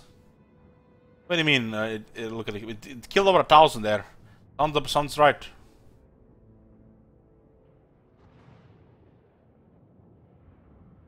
Glad Riders with Hagman tips, which are the poison ones. Plus 3 AP projectile damage, minus 3 base projectile damage, deals magical damage.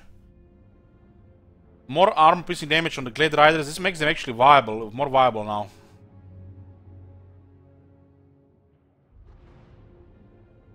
What the hell? This is Glade Guard, Hagman tips, more AP damage. This is actually a little bit absurd. This is a little bit absurd. So a Glade Guard with Hagman tips, which are the poison Glade Guard, your basic unit. Glade Guard is the basic unit of the Wood Elves. Have now 3 more AP projectile damage. That's a little bit absurd. That's absurd. Makes them one of the best archers in the game because of this. And that's you can recruit this very early. So poison and extra AP projectile damage. It's like confirms Wood Elves have the best archers in the game. There's also Wave Watchers. Now with this as well, this change. This is crazy. Wave Watchers have more reload time. Who cares, man? They shoot so fast, anyways. Lizardmen. Primal Instincts activation threshold reduced to 20% health left. Now also buffs charge bonus by 60% and melee attack by 8%. Oh, I do love when the buff charge by percentage. So it activates at low health, 20% health left, 8 attack. This definitely looks like a big buff. This definitely looks like a big buff here. 8 melee attack, and it's only now at 20% health left. Horned ones, less attack, less defense, who cares, they're already too powerful. Spear Riders, oh man. They're nerfing Spear Riders. Cold ones, come on. Not use that shit anyways. Horned ones are an incredible cavalry unit. The Blessed ones, one of the best cavalry units in the game. This is underused shit, multiplayer stuff, so who cares. Kroger on foot has more health, charge defense is large, and plus 8 bonuses is large. Makes healing more viable. Well, guys, let's talk about the elephant in the room. And it's not the TikTok joke. It's the fact that the Lizardmen update feels a little bit underwhelming compared to the Skaven update. I mean, the Skaven gets all the good shit, but for fuck's sake, they get a tactical nuke on top of everything. The Lizardmen looks underwhelming, the update what they got. But you know, the biggest complaint about this audio for the Lizardmen, it's not the TikTok joke. It's they didn't introduce a new lore for the Lizardmen. I was really expecting they would add Lore of Life. It's like, why did they not add new lore for the Lizardmen? What the Lizardmen supposed to have more magic?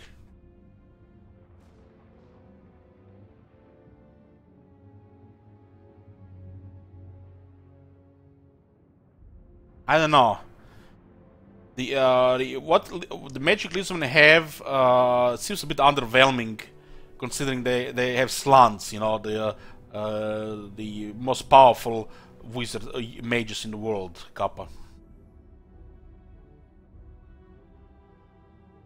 Any magic I would add to the Lizardmen would have been fine. But Lore of Life was kind of, I was expecting it. People were expecting it. Where is the Lore of Life? But you know, any magic really, just add something. Having that mix that the slants have, which is trash, and having a lot of heavens and a lot of beasts alone, it's not enough. There's some excellent stuff in a lot of heavens and some excellent stuff in a lot of beasts, but we are not complaining these lores are weak or anything. It's like we need more variety. It's like add another lore, just another lore to the Lizardmen, so they can have more diversity in picking, you know, their wizards and their magic. That's what I'm saying. I would have liked to seen Lore of Life added to the Lizardmen. Maybe it's asking too much for Lore of Life on the Lizardmen. Any other lore, so just have another lore option for the Lizardmen.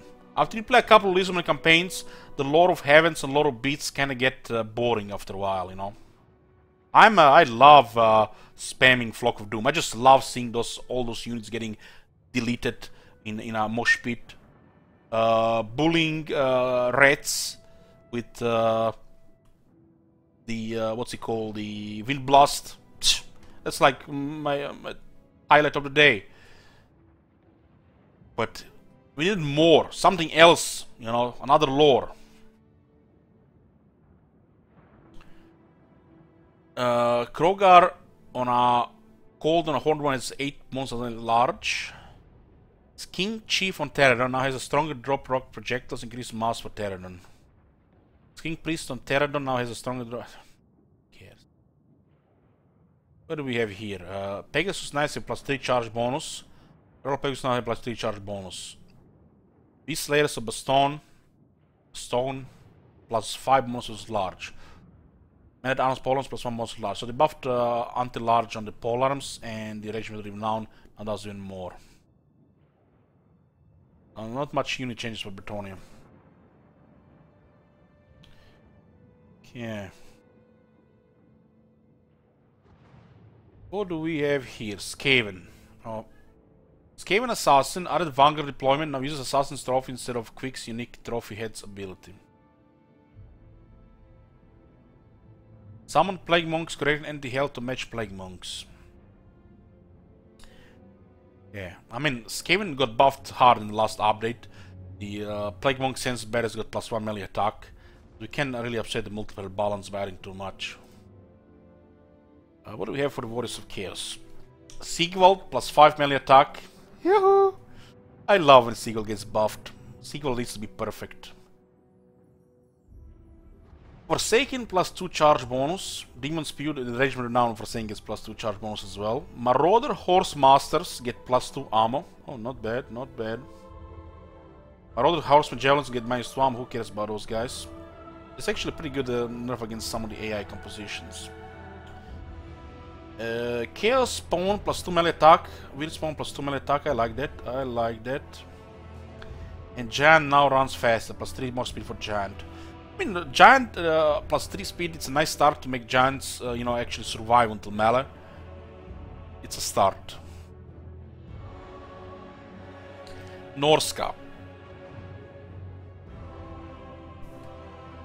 Our other horse masters now use the same melee weapon as the Chaos Horse Masters, plus 2 armor. More horse master javelins, minus 2 armor. It's the same shit. And Giant plus 3 round speed. Nordscarf didn't get shit. Oh, baby! Minotaurs, basic version plus 2 melee attack. It's like, sure, we'll take it, we'll take it. Buffing melee attack on one of the most devastating armor-piercing units in the game. Can't complain about that.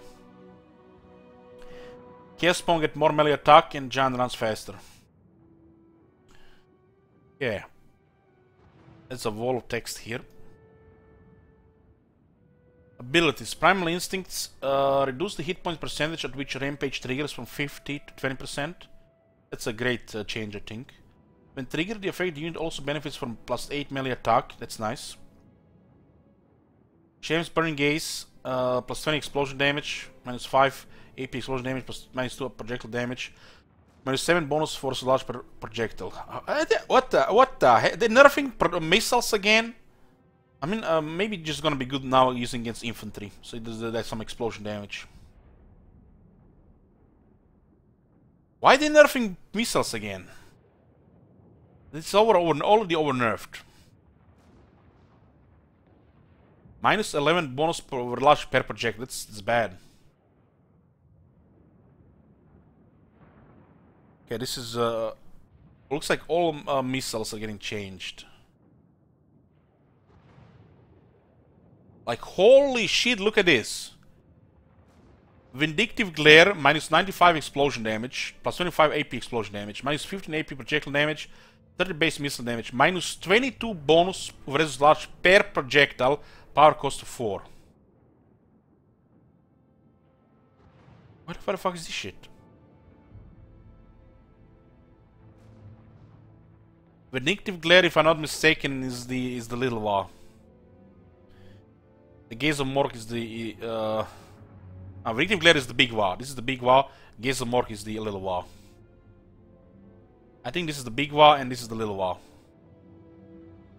I mean, the missiles were already shit compared to the other magic. Why you waste power on it?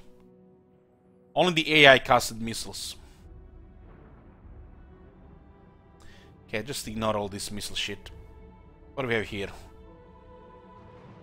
Comment of Cassandra plus 648 AP projectile damage. The actual comment, not the explosion. Oh, mama. Oh, we're definitely gonna have to test this one out.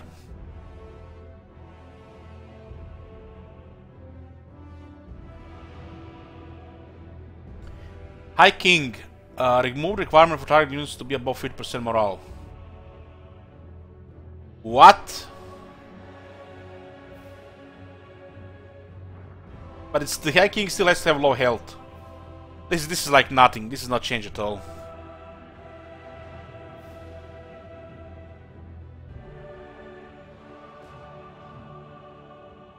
So the High King ability was a good buff, something like a frenzy when High King had under 50 health. High King is super buffed as it is. It's you know, you're gonna have some healing on him anyways. And now this was another requirement. The units had to be over 50% morale. It's a really shitty skill. They should keep, you know, just redesigning it. High King, you know, if the High King is losing health, it's like, what the hell is the rest of your army doing? Below Son of Bretonnia, remove requirement for target units to be above 50% morale. Okay, the same shit as the High King skill. Warp Shard armor added minus 5 melee defense debuff. Oh, that's nice. That's nice. Dwarf Gouger added plus 26 melee attack, reduce duration to 36 seconds. Does this mean the ability does give you that 26 melee attack, and it's also less as a lower duration? Slaughterer's Call now bounce melee attack by plus 9. Isn't the Beastman skill that's like just a couple of attack? Now it's actually plus 9. Or is this the Minotaur? What the hell is this thing? I forgot. I'm thinking Beast Lord first melee skill was like +2 attack. Or something related to Minotaurs. I think this was like the opening Beast Lord skill, which was like +2 attack, which was weird for the longest time. I mean, we can actually check. What the hell, wrong button?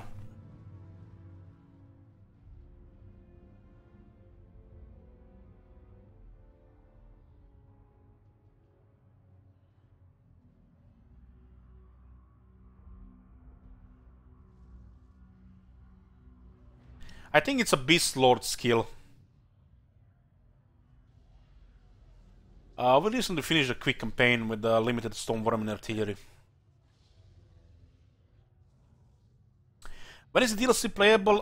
Tomorrow. In, I think, like 17 hours.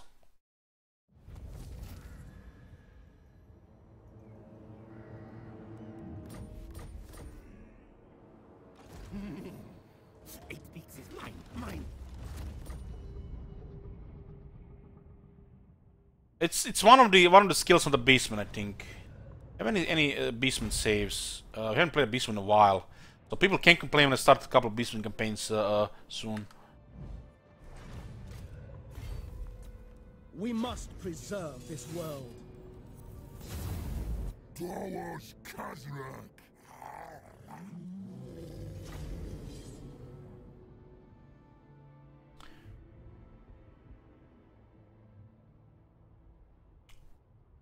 Slaughterer's Call. I think it's a Beast Lord skill.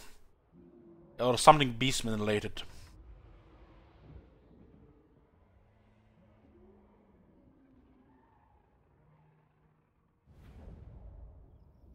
Oh, it's Azak's skill? Yeah, let's see. I thought it was this shit. Look at this. +2 melee attack. Creative assembly, what the fuck? Fix this shit. It's the +2 melee attack for 1 point. Come on. Come on, fix it. Pronto. +10. Make it +10. What the fuck is this shit? I thought it was this.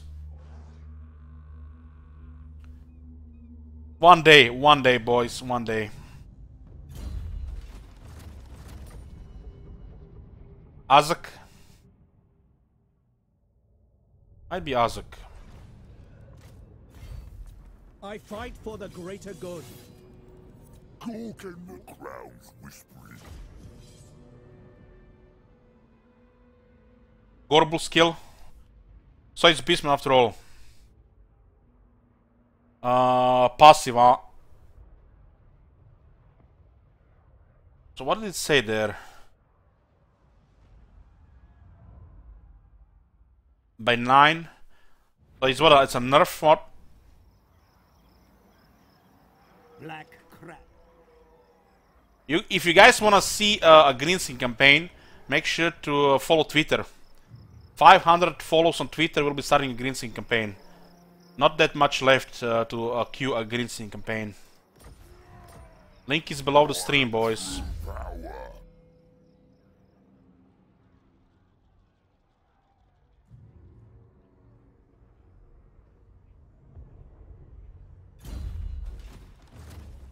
Yeah, you might be right, Rakan, there with the Gorbul. It's probably that.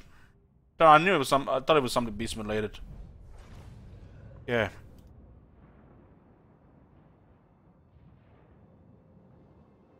Revenant's Incarnate, remove max number users, remove leadership, increase duration, change to 33 seconds. When I set up Swear goals, when they released Blessed Red. With the last DLC, with the Vampire Coast DLC, I think. That was last DLC, what, 6 months ago? Holy shit, we waited 6 months to get a DLC.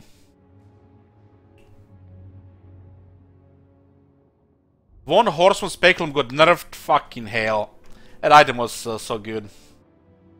Why they nerf all these abilities that are similar to the Helm of Discord?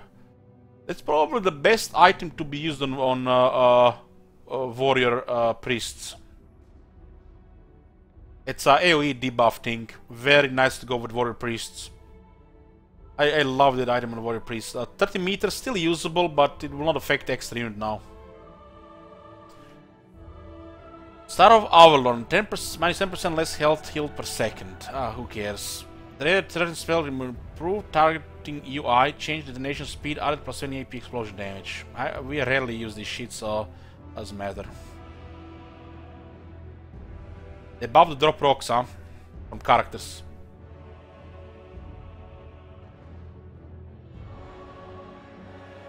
General bug fixes. Look at that Wolves text. Alitenar's The Shadow Crown mission now triggers correctly.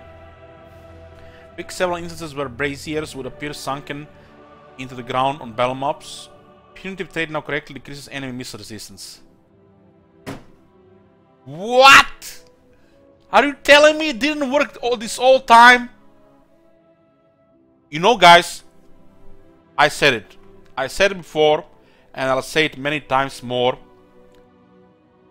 You know, as long as it works in your head, it works.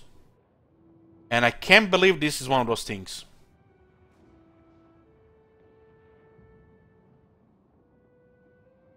So, don't look under the hood. If it works in your head, it works.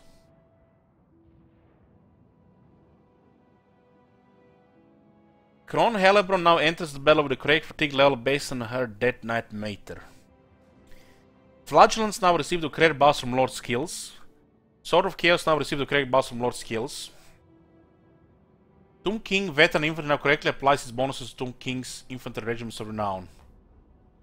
Finally, a fix regarding the Tomb Kings, but I don't see the fix for the Tomb Guard missing melee attack from technology. The Tomb Guard gets it, but the Tomb Guard halberds does not get it. 5 attack is a big deal for the halberds. Cetra's unique skills now correctly apply their bonuses to Kepra Guard. Okay. Marai Heg, the Kron technology now correctly gives physical resistance other than ward save.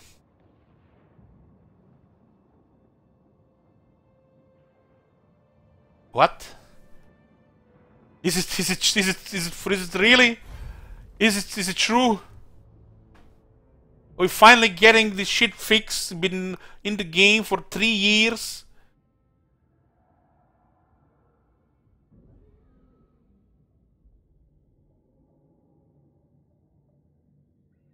No, this must be something else.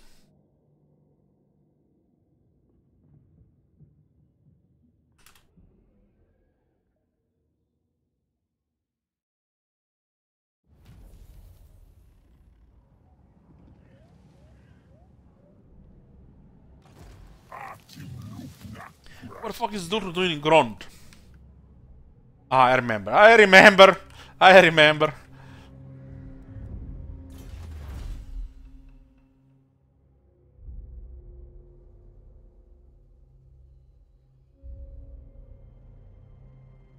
Morai Heg the Kron technology now correctly gives physical resistance rather than ward save. And it gives ward save and not physical resistance. Are they fucking serious? This thing was giving physical resistance other than the ward save, and the patch note says it gives physical resistance rather than ward save. So it was a typo on the technology, huh? Oh my god. Have you seen that shit? Holy How convenient, boys! How convenient! Another technology typo for the Wood Elves.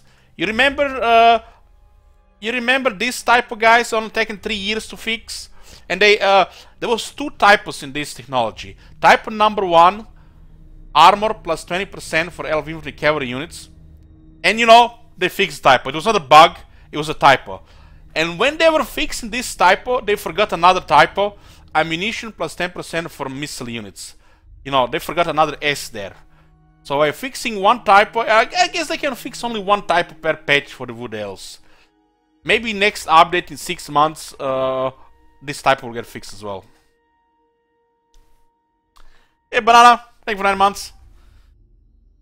So many typos with these Wood Elves. Like, why change anything? It's all a typo. This whole faction is just one big typo.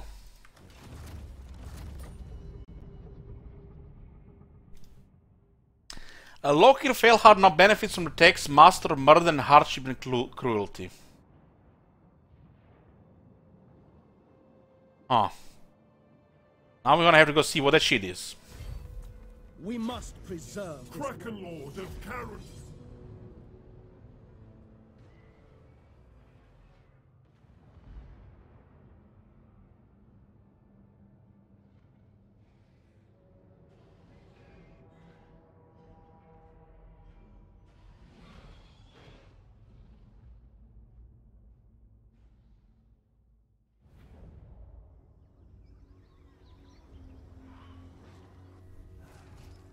So it said Master of Murder and Hardship and Cruelty.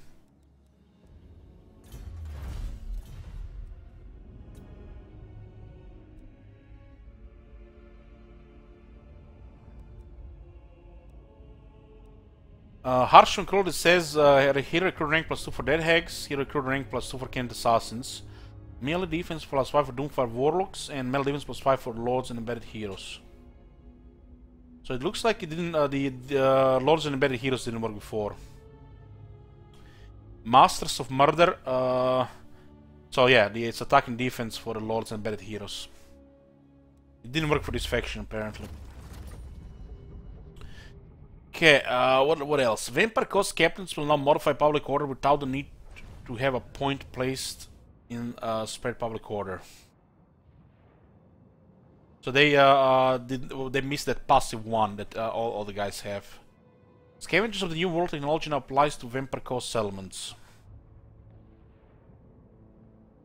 Not sure what that is. Not 100% sure. White King now has access to Barded Steed Mount. Hell yeah!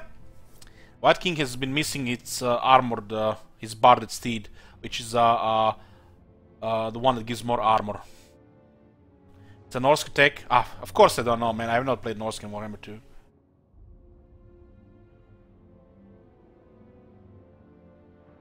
Hates Tomb Kings trait now gives fear attribute when fighting against Tomb Kings. Wasn't this the one that was working against the Skaven?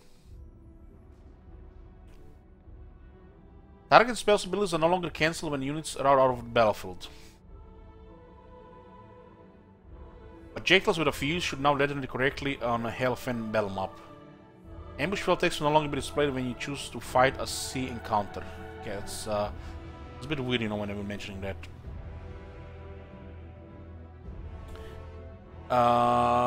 Chaos Transport ship boats now animation, roar animation should now play correctly. Crown's Hellbrand's Arm in the Dark Fire quest now triggers strength 2. Loki's Felhard Red Blades quest now triggers strength 2.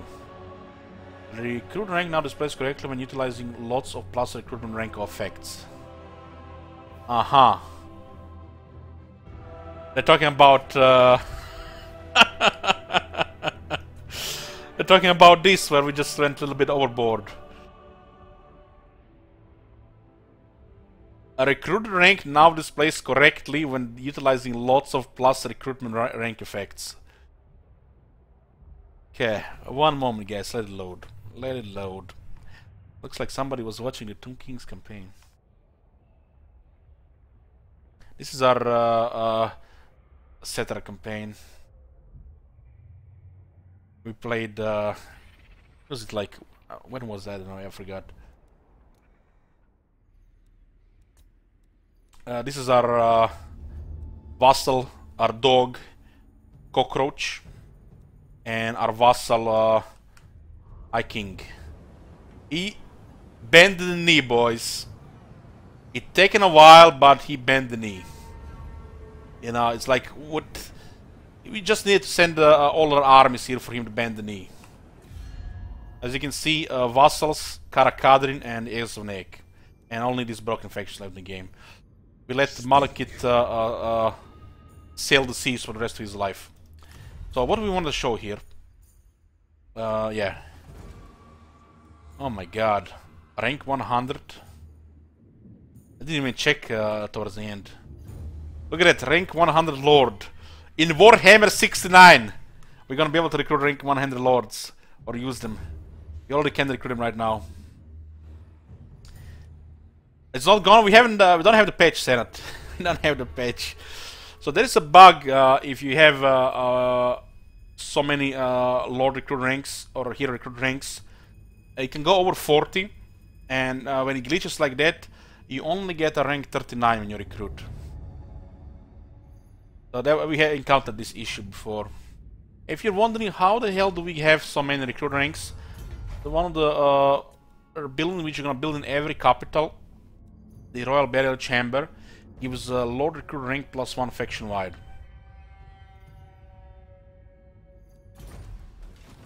Yeah.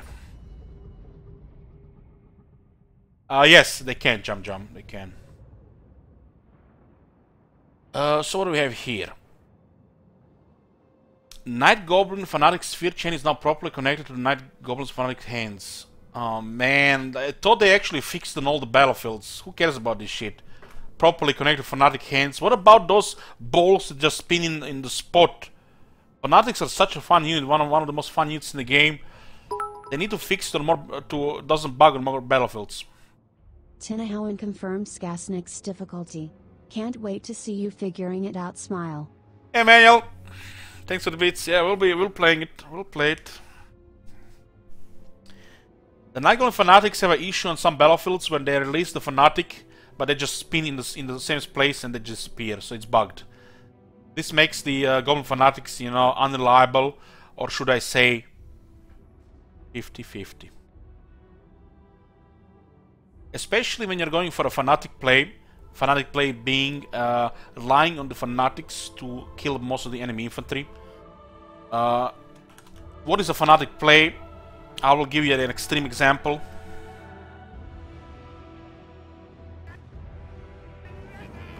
When you do this and it bugs, you cry, but when it works, you go, you know, Kregasm.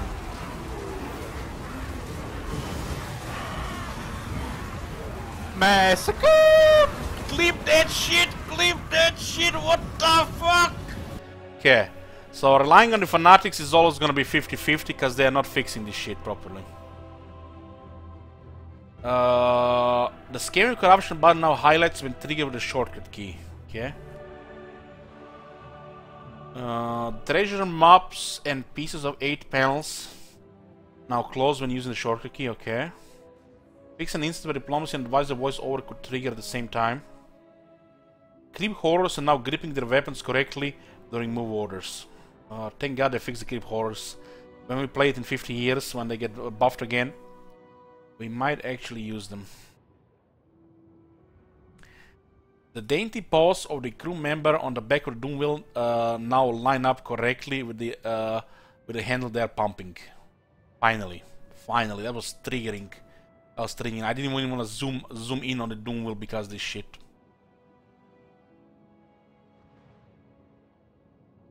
Pirate codes are no longer visible by the other player in multiplayer head-to-head campaigns.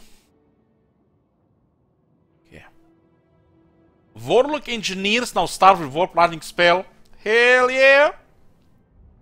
Reflection on mirrors guards and sequel shields will now display correctly. Are you telling me this didn't work this whole time? I mean, I guess you play on ultra settings, you don't even notice, right? You had to have ultra settings, and you had to have the screen space reflections, I think. This one is killing performance, and you barely notice. Because you're not gonna keep zoom out that much. Zoom in, zoom in, zoom in.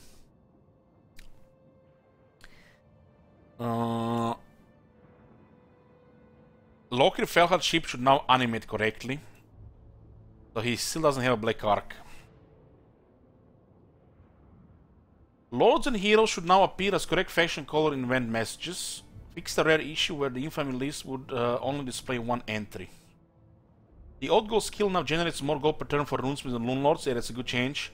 Had 3 points for 3, now they have 2 points for 6. The dwarf lord had 1 point for 3 before. The dwarf lords can, you know, produce overpowered amounts of odd gold because eventually you can just keep recruiting them so you can stack odd gold indefinitely. Armies and the multiple heroes embedded will no longer lag during movement. I mean, there's a fix for the dwarf lord regarding old gold if they make it, you know, a higher rank skill.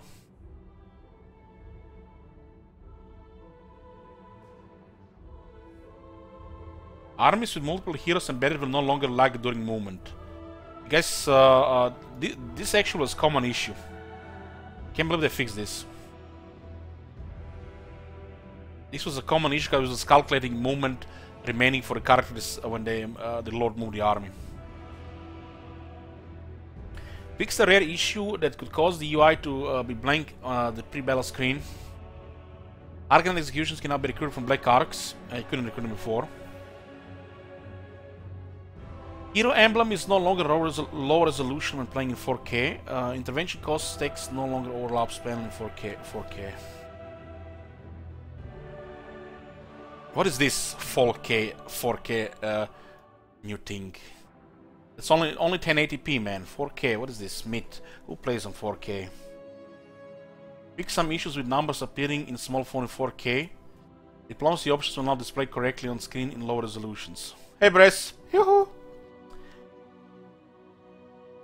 Fix some instances where the event images for puzzles would not display their calls correctly. We actually had this issue. Fixed instances where units were showing incorrect weapons as part of the model, particularly with dual wielders. Elements Gorst and Vlad von Karsten's lore effects should now apply when confederated. Oh, they fixed it. The Red Duke's Barret Nightmare look is now more consistent in campaign and battle. Event messages will no longer close when the cursor is moved between the picture and the text. White Kings now have Barret skeletal scene in their campaign skill tree. It make you wonder how many of these things have been mentioned in this wall of text like 2 or 3 times. Just to, appear that there is more stuff. Ungrim Iron Fist now has a victory condition to defeat Chaos. No!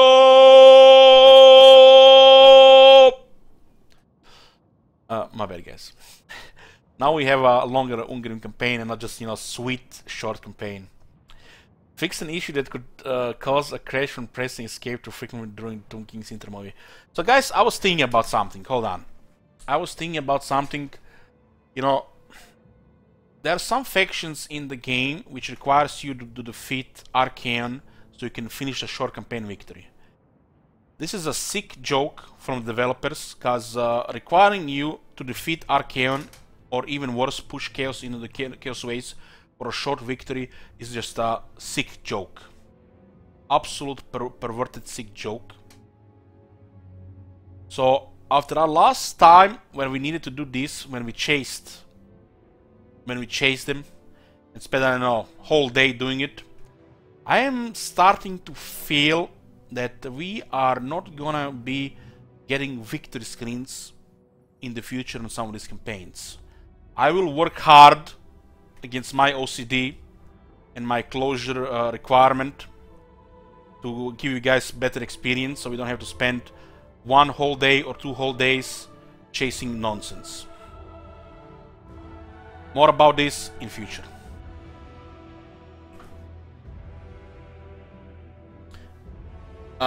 Fixed an issue that could cause a crash when pressing escape too frequently during the Tomb King's intermovie. Port Alistar will no longer appear partially submerged when the Royal Garrison building is constructed. I think we've seen some of these things underwater. The geometric web information will no longer appear over buttons surrounding the end screen, bottom and lower resolutions. The arrow showing the direction of the Star Metal Harpoon quest location will no longer turn into a square when the building browser is open.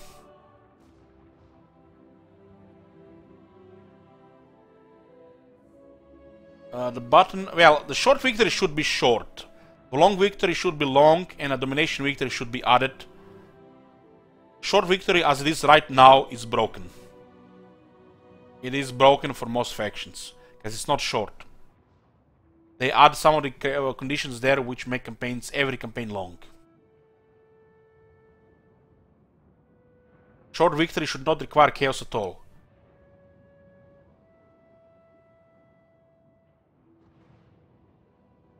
Demolishing the Royal Menagerie is now correctly removed the building rather than lower the level. We experienced this bug. No news regarding Warhammer 3, but they announced, they said on Reddit today, I think, that there are gonna be more Lord Pecks for Warhammer 2. They didn't say Lord Peck, but they said Lord Pecks. So we're getting at least 2 more Lord Pecks for Warhammer 2, which is probably within a year. So Warhammer 3 is not coming anytime soon. We're stuck playing Warhammer 2 for another 1,000 hours. And I already passed Warhammer 1 in hours played in Warhammer 2, which is now total over 5,800 hours combined. More Lord Pecks will mean Warhammer 2 factions getting even 5th Lords, some of them. And might mean more free LCs, more other Lords as well, so it's a good stuff. But I hope it's less stuff like the Skink, Mambo Jumbo Lord, the Prophet, and the Tic Tac Joke, and more, you know, stuff that's actually, you know, that has at least some balls and badass factor. Where were we? Temple Training Grounds technology no longer has a duplicate entry for Ceases of Slaughtered in the tooltip. Okay. The trait Hates Vampire Coast now has effects. Holy shit, finally, huh? Black Pyramid of Gash now has a building available for construction when occupied by Wood Elves. Booker, tell us, does the Black Pyramid of Nagash have extra garrison for the Wood Elves, or is it just a shitty outpost?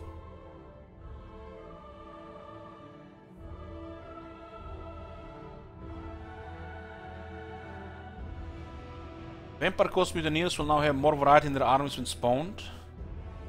Shitty outpost, oh my god. And a shitty outpost with a special building. Wood Elves in the desert planting trees. Due to Elves of Ancients Lord trait now applies to Forest Dragons and Branch Raids. Huh.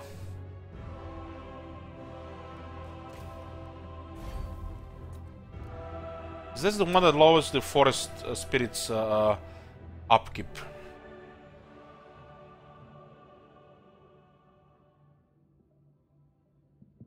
Kirsten says, Elich, you got millions in Warhammer and now I have 400 hours in Warhammer 2. I still feel like a noob, but I love the game, so thank you. No problem, man, no problem. The strategy games, man, you know, doesn't mean you didn't have fun.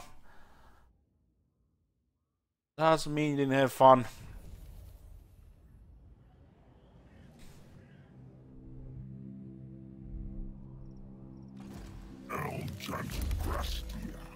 Elders of Ancients, so upkeep minus 30% for Forest Spirit units now also works on the Branch Raids and the Forest Dragons in his army. Yeah.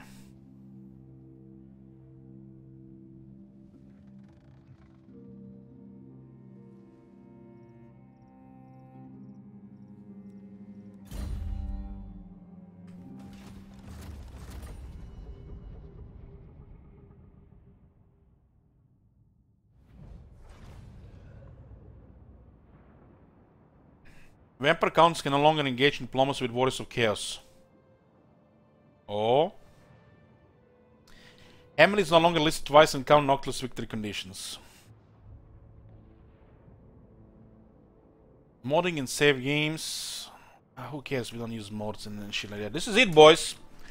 Lot of exciting stuff. Lot of exciting stuff. For me, the most exciting stuff, as usual, is the new provinces added to the campaign map. There have been a lot of mentions regarding campaign AI overhaul. So seeing new campaign AI behavior, it's gonna be exciting as well. Because, you know, after a while, when you play the game for thousands of hours, it becomes predictable. So it's good they are adding updates like this in every update to make things less predictable. There have been changes to the auto-resolve balance of power. You know, not really obvious, but it sounds like it. Empire provinces got bigger. There is a new province in the Southlands for the Tic Tac Joke. And they expanded last year one of the provinces as well on the top left. Most exciting stuff, new provinces, no sounds of new landmarks. It's just QQ. I expected new landmarks, guys. No new landmarks. And also Bretonnia. Bretonnia probably is the most exciting change. We always been saying how the Bretonnia campaigns are too easy, too short, some of the fastest campaigns in the game. And now that they have requirements, you know, criteria to, you know, prolong the campaigns by changing their systems and getting buffs pretty much everywhere, campaign battle-wise. I think Bretonnia is gonna be even much more fun to play now. Bretonnia has been a strong faction, other than Garrisons, pretty much since they got released. Now they're buffing actually some of their weaker sides, like non-obvious income for the plebs. They buff more income because, you know, people, you know, don't know how diplomacy works to get trade. Looks like the lord's gonna be more powerful now because they get more skill points and easier access to the overpowered knight technology.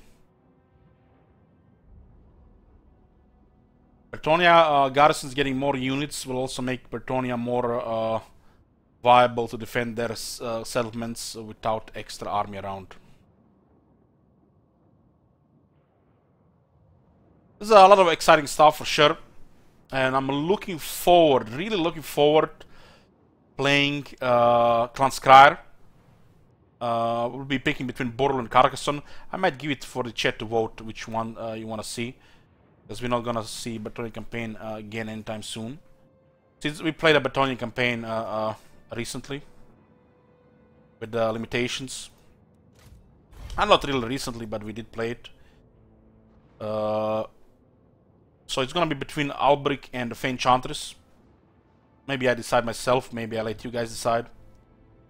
I think Albric would be better to see the new stuff. And tomorrow, guys, we've been playing Tic Tac Joke. I don't even know what his faction is called. Tlaco, I think. In the western jungles in the desert. I do like fighting Tomb Kings, so looks like might be enjoyable early game. It just feels like a weaker Krogar. Gonna have the same Krogar composition early game with just much weaker economy and faction bonuses. The Lizardmen part of the DLC is underwhelming. The Skaven part of the DLC is overwhelming. I think that's like sums it up. Clan Skryre looks like one of the most overpowered factions in the game. In fact, the other Skaven factions don't get the same things, similar things as Clan Skryre. Just Clan Skryre exclusive stuff makes the Clan Skryre kind of like over the top. Anyways, boys, this is it with the jibber jabber with the patch notes for the Doomsayer update. Tomorrow we start the Tic Tac Joke campaign. We are gonna be back to Total War and Warhammer. I'm playing at least 6 campaigns with a new update. We're gonna be having the new factions. We're gonna have Bretonnia, M11, House Rule Empire campaign. Somebody might request something with a Man of Month request. If it doesn't, another Master campaign. So mainly Total War during the day with the new update. I delete all the saves every update. And bonus streams might have some Gwent or Witcher, even during the you know, new update. First 2 days just gonna be just Warhammer 2 long streams, and after 6 campaigns, mixing up again with other stuff, combined with Total War. I'm gonna be back in about I don't know, 1 hour. I have to do something. And I'll be playing some either Witcher or Gwent, I'm not sure. I'll see you later or tomorrow with Warhammer 2.